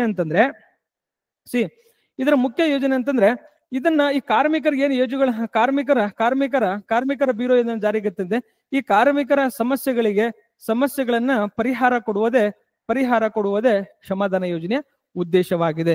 ಇದನ್ನ ನೀವೇನ್ ಮಾಡಿ ಅಂದ್ರೆ ನೀಟಾಗಿ ನೋಡ್ಕೊಳ್ಳುವ ಪ್ರಯತ್ನವನ್ನು ಮಾಡಿ. ಇಷ್ಟೇ ಇದೆ, ನಿಮ್ಗೆ ಏನದು ಅಂತ ಗೊತ್ತಿದ್ರೆ there is a more than enough. ಕ್ಷಮಾದಾನ ಯೋಜನೆ ಅಂದ್ರೆ ಏನು, ಅದು ಏನ್ ಕೆಲಸ ಅದರದು ಅಷ್ಟನ್ನ ಗೊತ್ತರೆ ಸಾಕು. ಓಕೆ, ನೆಕ್ಸ್ಟ್ ನೋಡಿ, ಆಹಾರ ಮತ್ತು ಪಾನೀಯ ವಿಭಾಗಗಳಲ್ಲಿ ಭಾರತೀಯ ಬ್ರಾಂಡ್ಗಳಲ್ಲಿ ನಂದಿನಿಗೆ 4ನೇ ಸ್ಥಾನ. ಏನಾಗಿದೆ, ಒಂದು ನಮ್ ಯಾವುದು ಇಂಗ್ಲೆಂಡ್ ಮೂಲದ ಒಂದು ಸಂಸ್ಥೆ ಏನ್ ಮಾಡಿದೆ ಅಂತಂದ್ರೆ ನಮ್ದು ನಂದಿನಿಗೆ ಒಂದು ಬ್ರ್ಯಾಂಡ್ ಅನ್ನ ಕೊಟ್ಟಿದೆ. ಯಾವುದು, ಲಂಡನ್ ಪ್ರತಿಷ್ಠಿತ brand finance company brand brand ಏನ್ ಗೊತ್ತಾ, ಬ್ರಾಂಡ್ ಫೈನಾನ್ಸ್ ಕಂಪನಿ ಏನ್ ಮಾಡಿದೆ ಅಂದ್ರೆ 2025ರಲ್ಲಿ ಏನ್ ಮಾಡಿದೆ ಅಂತಂದ್ರೆ ಒಂದು ವರದಿಯನ್ನು ಬಿಡುಗಡೆ ಮಾಡಿದೆ. ಅದರಲ್ಲಿ ನಮ್ KMF ಏನಾಗಿದೆ ಅಂದ್ರೆ KMF 4ನೇ ಸ್ಥಾನವನ್ನ ಪಡ್ಕೊಂಡಿದೆ. Very important. ಅದಕ್ಕಿಂತ ಹಾಗಾದ್ರೆ ಬೇರೆ ಬೇರೆ ಯಾವ, ಫಸ್ಟ್ ನೋಡಿ, ಈಗ ನಮ್ ಅಮೂಲು ಫಸ್ಟ್, ಹೌದಾ. ನೆಕ್ಸ್ಟ್ ಮದರ್ ಡೈರಿ, ಹೌದಾ, ಮದರ್ ಡೈರಿ ಇದು ಫಸ್ಟ್, ಇದು ಸೆಕೆಂಡ್. ಮೂರನೇದು ಏನಿದೆ ಅಂದ್ರೆ ನಮ್ದು ಯಾವ್ದು ಬ್ರಿಟಾನಿಯಾ ಕಂಪನಿ ಇದೆಯಲ್ಲ, ಬ್ರಿಟಾನಿಯಾ ಕಂಪನಿ. 4ನೇದು ನಮ್ದು KMF ನಂದಿನಿ ಬ್ರಾಂಡ್ ಏನ್ ಮಾಡಿದೆ ಅಂದ್ರೆ ಪಡ್ಕೊಂಡಿದೆ. ಈಗ ಇದು ಕರೆಂಟ್ ಅಫೇರ್ಸ್ ನ್ಯೂಸ್. ಈಗ ನನಗೇನಾಗದು ಗೊತ್ತಾ, ಹಾಗಾದ್ರೆ ಈ KMF ಅನ್ನ ಯಾವಾಗ ಸ್ಥಾಪನೆ ಮಾಡಿವಪ್ಪ, ನನಗೆ ಇದು ಇಂಪಾರ್ಟೆಂಟ್ ಇರೋದು. KMF ಅನ್ನ ಯಾವಾಗ ಸ್ಥಾಪನೆ, 1976ರಲ್ಲಿ ನಾವು ಸ್ಥಾಪನೆ ಮಾಡಿದೀವಿ. ಆದ್ರೆ ಮೊದಲು 1976ರಲ್ಲಿ ಅದಕ್ಕೆ ಏನಾಗೋದು KMF ಅಂತ ಕರಿತಿದ್ದಲ್ಲ ನಾವು, ಅದನ್ನೇನ್ ಮಾಡ್ತಾ ಇದೀವಿ ಅಂದ್ರೆ ಕರ್ನಾಟಕ ಹಾಲು ಒಕ್ಕೂಟ ಅಂತ ಕರಿತೀವಿ, ಕರ್ನಾಟಕ ಡೈರಿ ಅಭಿವೃದ್ಧಿ ನಿಗಮ ಅಂತ ಕರಿತಾ ಇದೀವಿ, ಕರ್ನಾಟಕ ಡೈರಿ ಅಭಿವೃದ್ಧಿ ನಿಗಮ ಅಂತ ಕರಿತಾ ಇದೀವಿ. ಆದ್ರೆ ಮುಂದೇನಾಗತ್ತಂದ್ರೆ 1984ರಲ್ಲಿ ಅದನ್ನ KMF ಅಂತ ಏನ್ ಮಾಡ್ತೀವಿ, ಕರ್ನಾಟಕ ಮಿಲ್ಕ್ ಫೆಡರೇಷನ್ ಅಂತ ನಾವೇನ್ ಮಾಡ್ತೀವಿ ಈ ಎರಡೂ ಡೇಟ್ಗಳನ್ನ ಎಕ್ಸಾಮ್ ಅಲ್ಲಿ ಕ್ವಶನ್ಸ್ ಅನ್ನ ಕೇಳ್ಕೊಂಡಿದ್ದಾನೆ. ಇದನ್ನೇನ್ ಮಾಡಿ ಅಂದ್ರೆ ನೆನ್ಪಿಡುವ ಪ್ರಯತ್ನವನ್ನು ಮಾಡಿ. ಓಕೆ, ನೆಕ್ಸ್ಟ್ ನೋಡಿ, ಈಗ ನನಗೇನ್ ಕ್ವಶನ್ ಬರ್ತದೆ, ಹೌದು ಮಿಲ್ಕ್ ಬಗ್ಗೆ ಬಂತಲ್ಲ, ಆದ್ರೆ ವಿಶ್ವ ಹಾಲು ದಿನ ಆಚರಣೆ ಮಾಡ್ತವೆ. KMF ಏನ್ ಮಾಡಿ ಕ್ಷೀರಭಾಗ್ಯ ಯೋಜನೆಯನ್ನ, ಹೌದಾ, ಕ್ಷೀರಭಾಗ್ಯ ಯೋಜನೆ ಬ್ಯಾಕ್ ಬೋನ್ ಆಗಿ ಕೆಲಸ ಮಾಡ್ತಾ ಇದೆ. ಪೌಷ್ಟಿಕಾಂಶ ಹೆಚ್ಚಿಸಲು KMF ವರ್ಕ್ ಮಾಡ್ತಾ ಇದೆ. ಅತಿ ಹೆಚ್ಚು ಹಾಲು ಉತ್ಪಾದಿಸುವ ಜಿಲ್ಲೆ ಯಾವುದು ಕರ್ನಾಟಕದಲ್ಲಿ, ಅದನ್ನ ಕ್ವಶನ್ ಕೇಳಬಹುದು. ಇನ್ನು ಬಿಟ್ಟು ಈ KMF ಬಗ್ಗೆ ಆಲ್ರೆಡಿ KPSC ಮೇನ್ಸ್ಗೆ ಕ್ವಶನ್ಸ್ ಅನ್ನ ಕೇಳ್ಕೊಂಡಿದ್ದಾನೆ. ಮೇನ್ಸ್ಗೆ ಕ್ವಶನ್ಸ್ ಅನ್ನ ಕೇಳ್ಕೊಂಡಿದ್ದಾನೆ. ನಿಮಗೆ ಏನ್ ಕ್ವಶನ್ ಕೇಳಬಹುದು, ಕರ್ನಾಟಕ ಹಾಲು ಉತ್ಪಾದಕ ಒಕ್ಕೂಟದ ಆರಂಭದಿಂದ ಇಂದಿನವರೆಗಿನ ವಿಕಾಸವನ್ನು ಕುರಿತು ಚರ್ಚಿಸಿ ಮತ್ತು ಇದು ಕರ್ನಾಟಕದ ಹೈನುಗಾರಿಕೆ ಮತ್ತು ಕರ್ನಾಟಕದ ಗ್ರಾಮೀಣ ಜೀವನ ಉದ್ಯಮವನ್ನ ಹಸನ್ಮುಖಿನಾಗಿಸಲು ಇದರ ಪಾತ್ರವನ್ನು ಕುರಿತು ಚರ್ಚಿಸಿ ಅಂತ ಏನ್ ಮಾಡಬಹುದು, ನಿಮಗೆ ಪ್ರಶ್ನೆ ಕೇಳುವ ಸಾಧ್ಯತೆ ಇರ್ತದೆ. ಇದು ಒಂದು ಟೈಪು. ಅಥವಾ KMF ನ ಕರ್ನಾಟಕದಲ್ಲಿ KMF ನ ಪಾತ್ರವೇನು ಮತ್ತು KMF ಎದುರಿಸುವ ಸವಾಲುಗಳೇನು ಮತ್ತು ಅದಕ್ಕೆ ಪರಿಹಾರ ಕ್ರಮಗಳೇನು ಅಂತ ಏನಾದ್ರು ಕ್ವಶನ್ಸ್ ಕೇಳಬಹುದು. ಇನ್ನೊಂದೇನು ಕ್ವಶನ್ ಕೇಳಬಹುದು, ಕರ್ನಾಟಕದಲ್ಲಿ ಏನು ಗೊತ್ತಾ, ಪೌಷ್ಟಿಕಾಂಶದ ಭದ್ರತೆಯನ್ನು ಕಾಪಾಡುವಲ್ಲಿ KMF ನ ಪಾತ್ರವನ್ನು ಕುರಿತು ಬರೆಯಿಸಿ. ಏನಂದ್ರೆ ನಿಮ್ಗೆ ಒಟ್ಟಾರೆ KMF ಬಗ್ಗೆ 3 ಕ್ವಶನ್ ಕೇಳಬೇಕಿಲ್ಲಿ. ಒಂದು ಅದರ ಪಾತ್ರ, ಹೌದಾ, ಅದರ ಸವಾಲು, ನೆಕ್ಸ್ಟ್ ಅದರ ಪರಿಹಾರ. ಈ 3 ಬಿಟ್ರೆ ಏನು ಕ್ವಶನ್ ಕೇಳಕ್ ಬರಲ್ಲ ಅಲ್ಲಿ. ಓಕೆ, ನೆಕ್ಸ್ಟ್ ಏನ್ ಮಾಡಿದ್ರೆ, ಈ ಗೌರ್ಮೆಂಟ್ ಯಾವ್ಯಾವ ಯೋಜನೆಗಳಿಗೆ, ಸರ್ಕಾರದ ಯಾವ್ಯಾವ ಯೋಜನೆಗಳಿಗೆ ಅದೇನ್ ಮಾಡ್ತಾರೆ, ಸಪೋರ್ಟ್ ಮಾಡ್ತಾ ಇದೆ. ಆ ಸಪೋರ್ಟ್ ಅನ್ನ ನೀವು ಗೊತ್ತಾ ಕ್ವಶನ್ಸ್ ಕೇಳುವ ಸಾಧ್ಯತೆ ಇರ್ತವೆ. ನಾನು ಏನ್ ಹೇಳಕ್ ಟ್ರೈ ಮಾಡ್ತಾ ಇದ್ದೀನಿ ನಿಮಗಂತಂದ್ರೆ, ಒಂದು ಟಾಪಿಕ್ ಅನ್ನು ಎತ್ಕೊಂಡಾಗ ನಿನಗೆ ಫಿಲಿಮ್ಸ್ಗೆ ಏನ್ ಬರ್ತದೆ, ಮೇನ್ಸ್ಗೆ ಏನ್ ಬರ್ತದೆ, PC ಗೆ ಏನ್ ಬರ್ತದೆ, DC ಗೆ ಏನ್ ಬರ್ತದೆ, ನೆಕ್ಸ್ಟ್ ಏನಾಗತ್ತಂದ್ರೆ ನಮ್ KS ಗೆ ಏನ್ ಬರ್ತದೆ. ಜಸ್ಟ್ ಇಮ್ಯಾಜಿನ್ PC ದವ್ರು ಏನ್ ಮಾಡಿ ಅಂದ್ರೆ PC ತರ ಒನ್ ಲೈನರ್, KMF 4ನೇ ಸ್ಥಾನ ಮುಗಿತವ್ರ ಕತೆ, ಹೌದಾ. ನೆಕ್ಸ್ಟ್ ಏನ್ ಗೊತ್ತಾ, PSI ದವ್ರದ್ದು 4ನೇ ಸ್ಥಾನ ಯಾರ ಪಟ್ಟಿ ಕೊಟ್ರು, ಇದು PSI. ಎಷ್ಟನೇ ಸ್ಥಾನ, ಅದೇ 1 2 3 ಯಾರು ಮತ್ತು ಯಾರು ಕೊಟ್ಟಿರೋದನ್ನ, ಇದು PSI. ಇದ್ರ ಮೇಲೆ ಈ 4 ಸ್ಟೇಟ್ಮೆಂಟ್ ಕೊಂದಿರೋದು KS, ಹೌದಾ. ಅದ್ರ ಮೇಲೆ ಅದ್ರ ಪಾತ್ರವೇನು ಅಂದ್ರೆ ಅದು KS ಮೇನ್ಸ್, ಖತಮ್, ಇಷ್ಟೇ. ಜಾಸ್ತಿ ಟೆನ್ಷನ್ ತೊಳಂಗಿಲ್ಲ. ಓಕೆ, ನೆಕ್ಸ್ಟ್ ಇದನ್ನ ನೀಟಾಗಿ ಅಧ್ಯಯನ ಮಾಡುವ ಪ್ರಯತ್ನವನ್ನು ಮಾಡಿ. ಮುಖ್ಯಮಂತ್ರಿ ಅವರ ಮೂಲಸೌಕರ್ಯ ಅಭಿವೃದ್ಧಿ ಯೋಜನೆಯಲ್ಲಿ ಅನುದಾನದಲ್ಲಿ ಶಾಸಕರಿಗೆ 25 ಮೀಸಲು. ಈ ಮುಖ್ಯಮಂತ್ರಿ ಅವ್ರು ಏನಾಗುತ್ತೆ ಗೊತ್ತಾ, ಮೂಲಸೌಕರ್ಯ ಅಭಿವೃದ್ಧಿ ಯೋಜನೆ ಇದೆ ಒಂದು, ಅದರಲ್ಲಿ ಶಾಸಕರನ್ನು 25% ನಿಮಗೆ ಮೀಸಲಾತಿ ಕೊಡ್ತೀನಪ್ಪ, ನೀವು ರಸ್ತೆ, ಮೂಲಸೌಕರ್ಯಗಳು, ಗ್ರಾಮೀಣ ಕುಡಿಯುವ ನೀರು ಯೋಜನೆ ಮತ್ತು ಏನ್ ಮಾಡಿ ಅಂತಂದ್ರೆ ಮೂಲಸೌಕರ್ಯಗಳ ಕುರಿತು ನೀವು ಯೂಸ್ ಮಾಡ್ಕೊಳ್ಳಿ ಅಂತ ಅವರಿಗೆ ಫ್ಲೆಕ್ಸಿಬಲ್ ಮಾನ್ಯ CM ಸಾಹೇಬರು ಕೊಟ್ಟಿದ್ದಾರೆ. ಅದು ಈ ಯೋಜನೆ ಬಗ್ಗೆ ನೀವು ಮಾಡಿ. ನೆಕ್ಸ್ಟ್ ನಾಡಪ್ರಭು ಕೆಂಪೇಗೌಡ 516ನೇ ಏನಾಗುತ್ತೆ, ನಾವ್ ಏನ್ ಮಾಡ್ಕೊಂಡಿವಿ, ಜಯಂತಿಯನ್ನು ಆಚರಣೆ ಮಾಡ್ಕೊಂಡಿವಿ. ಯಾರ್ಯಾರು ಆಚರಣೆ ಮಾಡಿದ್ದಾರೆ, BBMP, ಕರ್ನಾಟಕ ಕನ್ನಡ ಮತ್ತು ಸಂಸ್ಕೃತಿ ಇಲಾಖೆ ಮತ್ತು ಕರ್ನಾಟಕ ಗ್ಲೋಬಲ್ ಬೆಂಗಳೂರು ಅಥಾರಿಟಿ, ಹೌದಾ, ಗ್ರೇಟರ್ ಬೆಂಗಳೂರು ಅಥಾರಿಟಿ. ಈ 3 ನಾವೇನ್ ಮಾಡ್ಕೊಂಡು ಅಜಾನ್ ಮಾಡ್ಕೊಡ್ವಿ.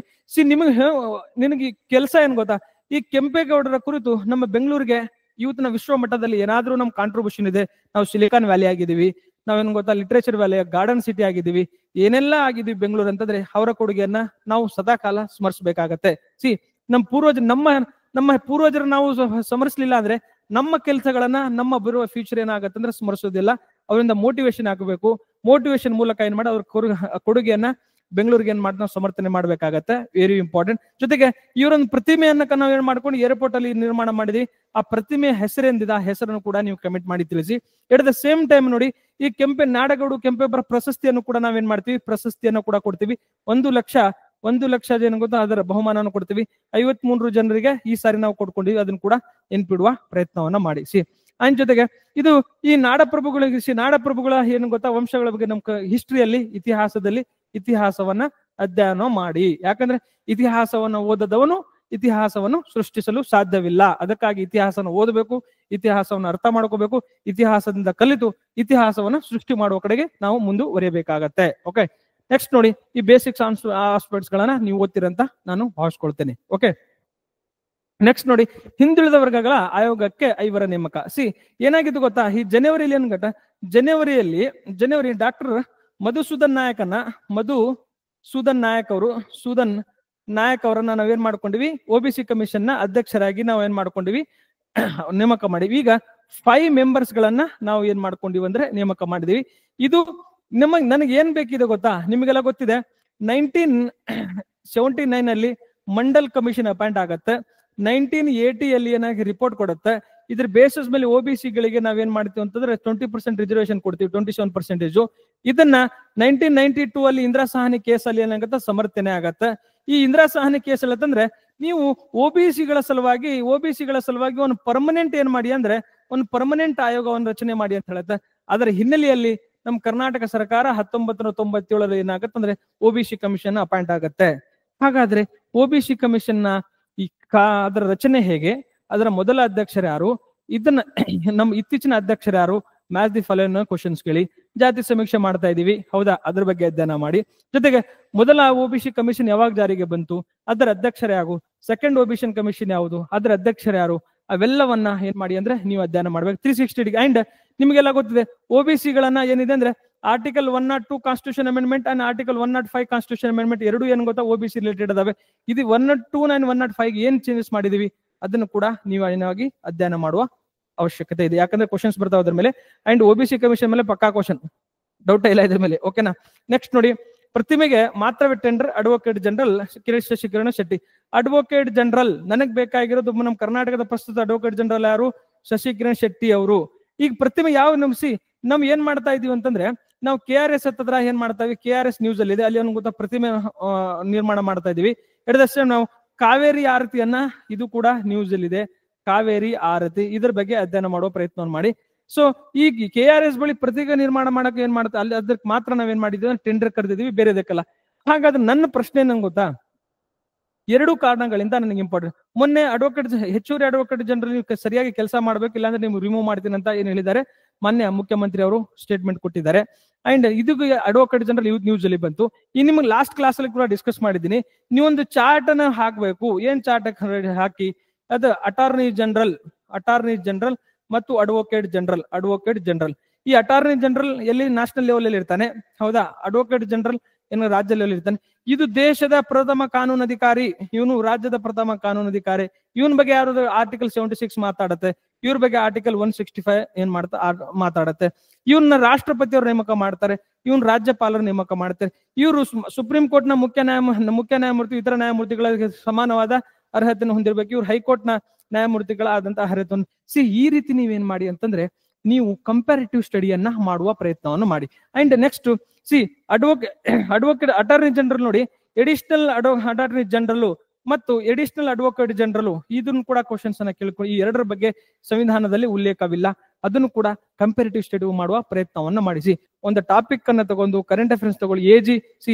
ಪದೇ ರಿಪೀಟ್ ಮಾಡ್ತೀನಿ, ಕಾನ್ಸ್ಟಿಟ್ಯೂಷನ್ ಬಾಡಿದಲ್ಲಿ AG, CAG and election commission and finance commission, ಈ 4ರ ಮೇಲೆ ರಿಪೀಟೆಡ್ ಕ್ವಶನ್ ಇರ್ತವೆ. ಕಾನ್ಸ್ಟಿಟ್ಯೂಷನ್ ಬಾಡಿ ಮೇಲೆ ಕ್ವಶನ್ ಪೇಪರ್ ಮಾಡ್ಬೇಕಂತ ಯಾವ್ದು ಕ್ವಶನ್ ಪೇಪರ್ ಸೆಟ್ಟರ್ ಬಂದ ಅಂದ್ರೆ 4 ಬಾಡಿ ಕಾಣ್ತಾವನಿಗೆ, ಒಂದು AG, CAG, election commission and finance commission. ಇದನ್ನ ಬಿಟ್ರೆ ಬೇರೆ ಮೇಲೆ ಕ್ವಶನ್ ಕೇಳಿಲ್ಲ ಅವನು, ಹೌದಾ. ಕೇಳಿದ್ರೆ ಕೂಡ ರೇರ್ ಆಗಿ ಹೇಳ್ತಾನೆ. ಈ 4ಅನ್ನ ಫಿಟ್ ಆಗುವ ಪ್ರಯತ್ನವನ್ನ ಮಾಡಿ. ಓಕೆ, ನೆಕ್ಸ್ಟ್ ನೋಡಿ, ಮನೆ ಮೈಲಿಗೆ ಪೊಲೀಸ್ ಯೋಜನೆ. ಸೊ ಗೊತ್ತಾ, ಇದನ್ನು ಕೂಡ ನಾವೇನ್ ಮಾಡ್ತಾ ಇದೀವಿ, ರಾಜ್ಯ ಸರ್ಕಾರ ಜಾರಿಗೆ ತರ್ತಾ ಇದೆ. ಇದು ಏನು ಎತ್ತ ಅಂತ ಡೀಟೇಲ್ ಆಗಿ ನಾನು ಏನ್ ಮಾಡ್ಕೊಂಡಿದೀನಿ, ಡೀಟೇಲ್ ಡಾಕ್ಯುಮೆಂಟ್ ಅಲ್ಲಿ ಕೊಟ್ಟಿನಿ, ನೀನು ನೀಟಾಗಿ ಅಧ್ಯಯನ ಮಾಡೋ ಪ್ರಯತ್ನ ಮಾಡಿ. ಪ್ರಧಾನ ಮಂತ್ರಿ ಕೃಷಿ ಸಿಂಚಾಯಿ ಯೋಜನೆ. ಈ ಪ್ರಧಾನ ಮಂತ್ರಿ ಕೃಷಿ ಸಿಂಚಾಯಿ ಯೋಜನೆ ಇಂದ ಏನಾಗಿದೆ ಅಂದ್ರೆ ನಮ್ಮ ಬೆಳಗಾವಿ ಜಿಲ್ಲೆಯಲ್ಲಿ ಸಾಕಷ್ಟು ಏನು ಗೊತ್ತಾ, ಒಂದು ಸ್ಟೋರಿ ಬಂದಿದೆ ನಿನ್ನೆ ಪೇಪರ್ ಅಲ್ಲಿ ಓದಿರಂತ ಭಾವಿಸ್ಕೊಳ್ತೀನಿ. ಆ ಸ್ಟೋರಿ ಏನಂದ್ರೆ, ಆ ಸ್ಟೋರಿ ಸಕ್ಸಸ್ಫುಲ್ ಸ್ಟೋರಿ ಆಗಿ ಕನ್ವರ್ಟ್ ಆಗಿದೆ. ಆ ಸ್ಟೋರಿಯ ಹಿನ್ನೆಲೆಯಲ್ಲಿ ನಮ್ಮ ವಾಟರ್ ಶೆಡ್ ಡೆವಲಪ್ಮೆಂಟ್ ಪ್ರೋಗ್ರಾಮ್ ಇದೆ ನೋಡಿ. Water shed development successful implementation ಅನ್ನ ಪ್ರಧಾನಮಂತ್ರಿ ಕೃಷಿ ಸಿಂಚಾಯಿ ಯೋಜನೆಯಿಂದ ಆಗಿದೆ. ಇದು ಯಾವಾಗ ಜಾರಿಗೆ ಬಂತು, ಇದರ ಉದ್ದೇಶ ಏನು, ಇದರ ಕಾಂಪೋನೆಂಟ್ ಏನು, ನೀಟ್ ಆಗಿ ಡೀಟೇಲ್ ಡಾಕ್ಯುಮೆಂಟ್ ಅಲ್ಲಿ ಕೊಟ್ಟಿದ್ದೀನಿ. ಅದನ್ನ ನೀಟಾಗಿ ಅಧ್ಯಯನ ಮಾಡುವ ಪ್ರಯತ್ನವನ್ನ ನೀವು ಮಾಡಿ. ವಿಡಿಯೋ ನೋಡಿದಂತ ಡೀಟೇಲ್ ಡಾಕ್ಯುಮೆಂಟ್ ಅನ್ನು ಅಧ್ಯಯನ ಮಾಡಿ. ಓಕೆ, ನೆಕ್ಸ್ಟ್ ನೋಡಿ, ರಾಯಚೂರಿನ ಐತಿಹಾಸಿಕ ಕೋಟೆ. ರಾಯಚೂರು ಐತಿಹಾಸಿಕ ಕೋಟೆ ಬಗ್ಗೆ ಏನು ಗೊತ್ತಾ, ಲೀಡ್ ಆರ್ಟಿಕಲ್ ಬಂದಿತ್ತು, ಒಂದು ಆರ್ಟಿಕಲ್ ಬಂದಿದೆ ಇದರಲ್ಲಿ. ಯಾರು 384 ಮುಖ್ಯ ಪರೀಕ್ಷೆಯನ್ನು ಬರೆದಿದ್ರಿ ಮತ್ತು ಇಂಟರ್ವ್ಯೂ ತಯಾರು ಮಾಡ್ತಾ ಇದ್ದೀರಿ ರಾಯಚೂರು ಜಿಲ್ಲೆಗೆ ಸಂಬಂಧಪಟ್ಟವರು ಮತ್ತು ಕಲ್ಯಾಣ ಕರ್ನಾಟಕ ಭಾಗದ ವಿದ್ಯಾರ್ಥಿಗಳು, ಈ ರಾಯಚೂರು ಕೋಟೆಯ ಬಗ್ಗೆ, ಐತಿಹಾಸಿಕ ಕೋಟೆಗಳ ಕುರಿತು ನೀವೇನ್ ಮಾಡ್ಬೇಕಂದ್ರೆ ಅಧ್ಯಯನ ಮಾಡ್ಬೇಕಾಗತ್ತೆ. ರಾಯಚೂರು ಜಿಲ್ಲೆಯ ಈ ಕೋಟೆದ ಬಗ್ಗೆ ನಿಮ್ ಪ್ರಶ್ನೆ ಕೇಳ್ತಾನೆ. ನೀವು ಹಾಗಾದ್ರೆ ರಾಯಚೂರು ಕೋಟೆಯನ್ನ ನೀವು ಸಂರಕ್ಷಣೆ ಮಾಡಿ ಏನ್ ಕ್ರಮ ಕೈಗೊಳ್ತೀರಿ, ಸರ್ಕಾರ ಏನು ಯೋಜನೆ ತೆಗೆದುಕೊಂಡಿದೆ, ಇದನ್ನ ನೀವು ಯಾವ ರೀತಿ ಇಂಪ್ಲಿಮೆಂಟ್, ಈ ರೀತಿ ನಿಮ್ಗೆ ಕ್ವಶನ್ಸ್ ಬರೋ ಸಾಧ್ಯತೆ ಇದೆ, ಅದನ್ನ ಅಧ್ಯಯನ ಮಾಡಿ. ಓಕೆ, ನೆಕ್ಸ್ಟ್ ನೋಡಿ, ಜೀವ ವೈವಿಧ್ಯತೆ ತಾಣ ಕಪ್ಪತ್ಗುಡ್ಡ ಬಯಲುಸೀಮೆಯ ಇದನ್ನ ಕಪ್ಪತ್ಗುಡ್ಡ, ಇದನ್ನ ಬಯಲುಸೀಮೆಯ ಸಹ್ಯಾದ್ರಿ ಅಂತ ಕೂಡ ಕರಿತೀವಿ. ಯೂತ್ ನಿನ್ನಿನ ಪೇಪರ್ ಅಲ್ಲಿ ಏನು ಕ್ವಶನ್ ಬರಬಹುದು ನೋಡಿ, ಆ ಕ್ವಶನ್ಸ್ ಗಳನ್ನ ಡಿಟೇಲ್ 2 ಪೇಜ್ ಅಲ್ಲಿ 1.5 ಪೇಜ್ ಅಲ್ಲಿ ಪ್ರಜಾವಣೆಯಲ್ಲಿ ಬಂದಿದೆ. ಅದರಲ್ಲಿ ಯಾವ್ಯಾವ ಸಸ್ಯ ವರ್ಗ ಅಲ್ಲಿ ಕಂಡು ಬರ್ತವೆ, ಯಾವ್ಯಾವ ಪ್ರಾಣಿ ವರ್ಗ ಅಲ್ಲಿ ಕಂಡು ಬರ್ತವೆ, ಯಾವ್ಯಾವ ಮಠಗಳಲ್ಲಿ ಇದಾವೆ, ಜೊತೆಗೆ ಅದರ ಪ್ರಾಮುಖ್ಯತೆ ಏನು, ಅವೆಲ್ಲದ್ರ ಕೂಡ ಡಿಟೇಲ್ ಆಗಿ ನಾವೇನ್ ಮಾಡ್ಕೊಂಡಿವಿ ಅಂದ್ರೆ ಅದ್ರಲ್ಲಿ ಕೊಟ್ಕೊಂಡಿದ್ದಾನೆ. ಅದನ್ನ ನಾವು ಹಾಫ್ ಪೇಜ್ ಅಲ್ಲಿ ಏನ್ ಮಾಡ್ಕೊಂಡಿದ್ರೆ ಅದ್ರ ಜಿಸ್ಟ್ ನಿಮಗೆ ಏನ್ ಕೊಟ್ಟಿಕೊಂಡಿದ್ದೀನಿ, ನಮ್ಮ ಡಿಟೇಲ್ ಡಾಕ್ಯುಮೆಂಟ್ ಅಲ್ಲಿ ಕೊಟ್ಕೊಂಡಿದ್ದೀನಿ. ಆ ಜಿಸ್ಟ್ ಅನ್ನ ಓದಿ ರಿಮೈಂಡರ್ ಮಾಡ್ಕೊಳ್ಳಿ ಅಂಡ್ ನೀಟಾಗಿ ಅಧ್ಯಯನ ಮಾಡುವ ಪ್ರಯತ್ನವನ್ನು ಮಾಡಿ. ಅಂಡ್ ನಿಮಗೆಲ್ಲ ಗೊತ್ತಾ ಇದೆ, ಕಪ್ಪತ್ಗುಡ್ಡವನ್ನ ನಾವು ಜೀವ ವೈವಿಧ್ಯತೆ ತಾಣವಾಗಿ ನಾವು ಘೋಷಣೆ ಮಾಡ್ಕೊಂಡಿವಿ. ಹಾಗಾದ್ರೆ ಮೊನ್ನೆ ಕೂಡ ಹೇಳಿದೀನಿ, ಈ ಜೀವ ವೈವಿಧ್ಯತೆ ತಾಣಗಳನ್ನು ಘೋಷಣೆ ಏನ್ ಮಾನದಂಡಗಳದಾವೆ, ಹೌದಾ, ಮಾನದಂಡಗಳಿದ್ದಾನೆ. ವೈಲ್ಡ್ ಲೈಫ್ ಪ್ರೊಟೆಕ್ಷನ್ ಆಕ್ಟ್ ಬಗ್ಗೆ 1972 ಬಗ್ಗೆ ಅಧ್ಯಯನ ಮಾಡಿ, ಹೌದಾ. ನೆಕ್ಸ್ಟ್ 1986 ಏನ್ ಗೊತ್ತಾ, ಫಾರೆಸ್ಟ್ ಆಕ್ಟ್ ಬಗ್ಗೆ ಅಧ್ಯಯನ ಮಾಡಿ. 2006 ಏನಂತಂದ್ರೆ ನಮ್ಮ ಫಾರೆಸ್ಟ್ ರೈಟ್ ಆಕ್ಟ್ ಬಗ್ಗೆ ಅಧ್ಯಯನ ಮಾಡಿ. ಕಂಪಾ ಫೌಂಡ್ ಬಗ್ಗೆ ಅಧ್ಯಯನ ಮಾಡಿ. ಜೊತೆಗೆ national parks, wildlife sanctuary and tiger reserve, next sacred groves, next ಏನ್ ಗೊತ್ತಾ, ಈ ಪವಿತ್ರ ವನಗಳೇನು, ಇವುಗಳ ನಡುವೆ ವ್ಯತ್ಯಾಸವೇನು ಅಧ್ಯಯನ ಮಾಡಿ. ನೆಕ್ಸ್ಟ್ ಈ ಕರ್ನಾಟಕದಲ್ಲಿ ಎಷ್ಟು ನ್ಯಾಷನಲ್ ಪಾರ್ಕ್ಸ್ ಅದಾವೆ, ಎಷ್ಟು ವೈಲ್ಡ್ ಲೈಫ್ ಸೆಂಚುರಿ ಅದಾವೆ, ದೇಶದಲ್ಲಿ ಎಷ್ಟು ವೈಲ್ಡ್ ಲೈಫ್ ಸೆಂಚುರಿ ಅದಾವೆ, ಎಷ್ಟು ನ್ಯಾಷನಲ್ ಪಾರ್ಕ್ಸ್ ಅದಾವೆ, ಜೊತೆಗೆ ನಮ್ ರಾಮ್ಸಾರ್ ಸೈಟ್ಸ್ ಗಳು ಕರ್ನಾಟಕದಲ್ಲಿ ಎಲ್ಲಿದಾವೆ, ಮತ್ತೆ ಬ್ಲೂ ಫ್ಲಾಗ್ ಸರ್ಟಿಫಿಕೇಟ್ಸ್ ಯಾವ್ದು ಪಡ್ಕೊಂಡಿದಾವೆ ನಮ್ಮ ಕರ್ನಾಟಕದಲ್ಲಿ. ಈ ಎಲ್ಲವನ್ನ ನೀವೇನ್ ಮಾಡಿ ಅಂತಂದ್ರೆ ನೀಟಾಗಿ ಅಧ್ಯಯನ ಮಾಡುವ ಪ್ರಯತ್ನವನ್ನ ಮಾಡಿ. ಇವತ್ತಿನ ಟಾಪಿಕ್ ಅಲ್ಲಿ ಬಹಳಷ್ಟು ಡಿಟೇಲ್ ಆಗಿ ನಾನು ಏನ್ ಮಾಡ್ಕೊಂಡಿದ್ರೆ ಚರ್ಚೆ ಮಾಡುವ ಪ್ರಯತ್ನವನ್ನು ಮಾಡ್ಕೊಂಡಿದ್ದೀನಿ. ಇವತ್ತಿನ ಟಾಪಿಕ್ ಅಲ್ಲಿ ಇಂಪಾರ್ಟೆಂಟ್ ಟಾಪಿಕ್ಸ್ ಗಳಿದಾವೆ. ನಿಮ್ 100% ನಿಮಗೆ ಏನಾಗುತ್ತೆ ಕ್ವಶನ್ಸ್ ಗಳು ಬರುವ ಸಾಧ್ಯತೆ ಇರ್ತವೆ. ನೀವು ನೀಟಾಗಿ ಅಧ್ಯಯನ ಮಾಡ್ತೀರ ಅಂತ ಭಾವಿಸ್ಕೊಳ್ತಾ ನನ್ನ ಕ್ಲಾಸ್ ಅನ್ನು ಇಲ್ಲಿಗೆ ವೈಂಡ್ ಅಪ್ ಮಾಡ್ತೀನಿ. Thank you very much.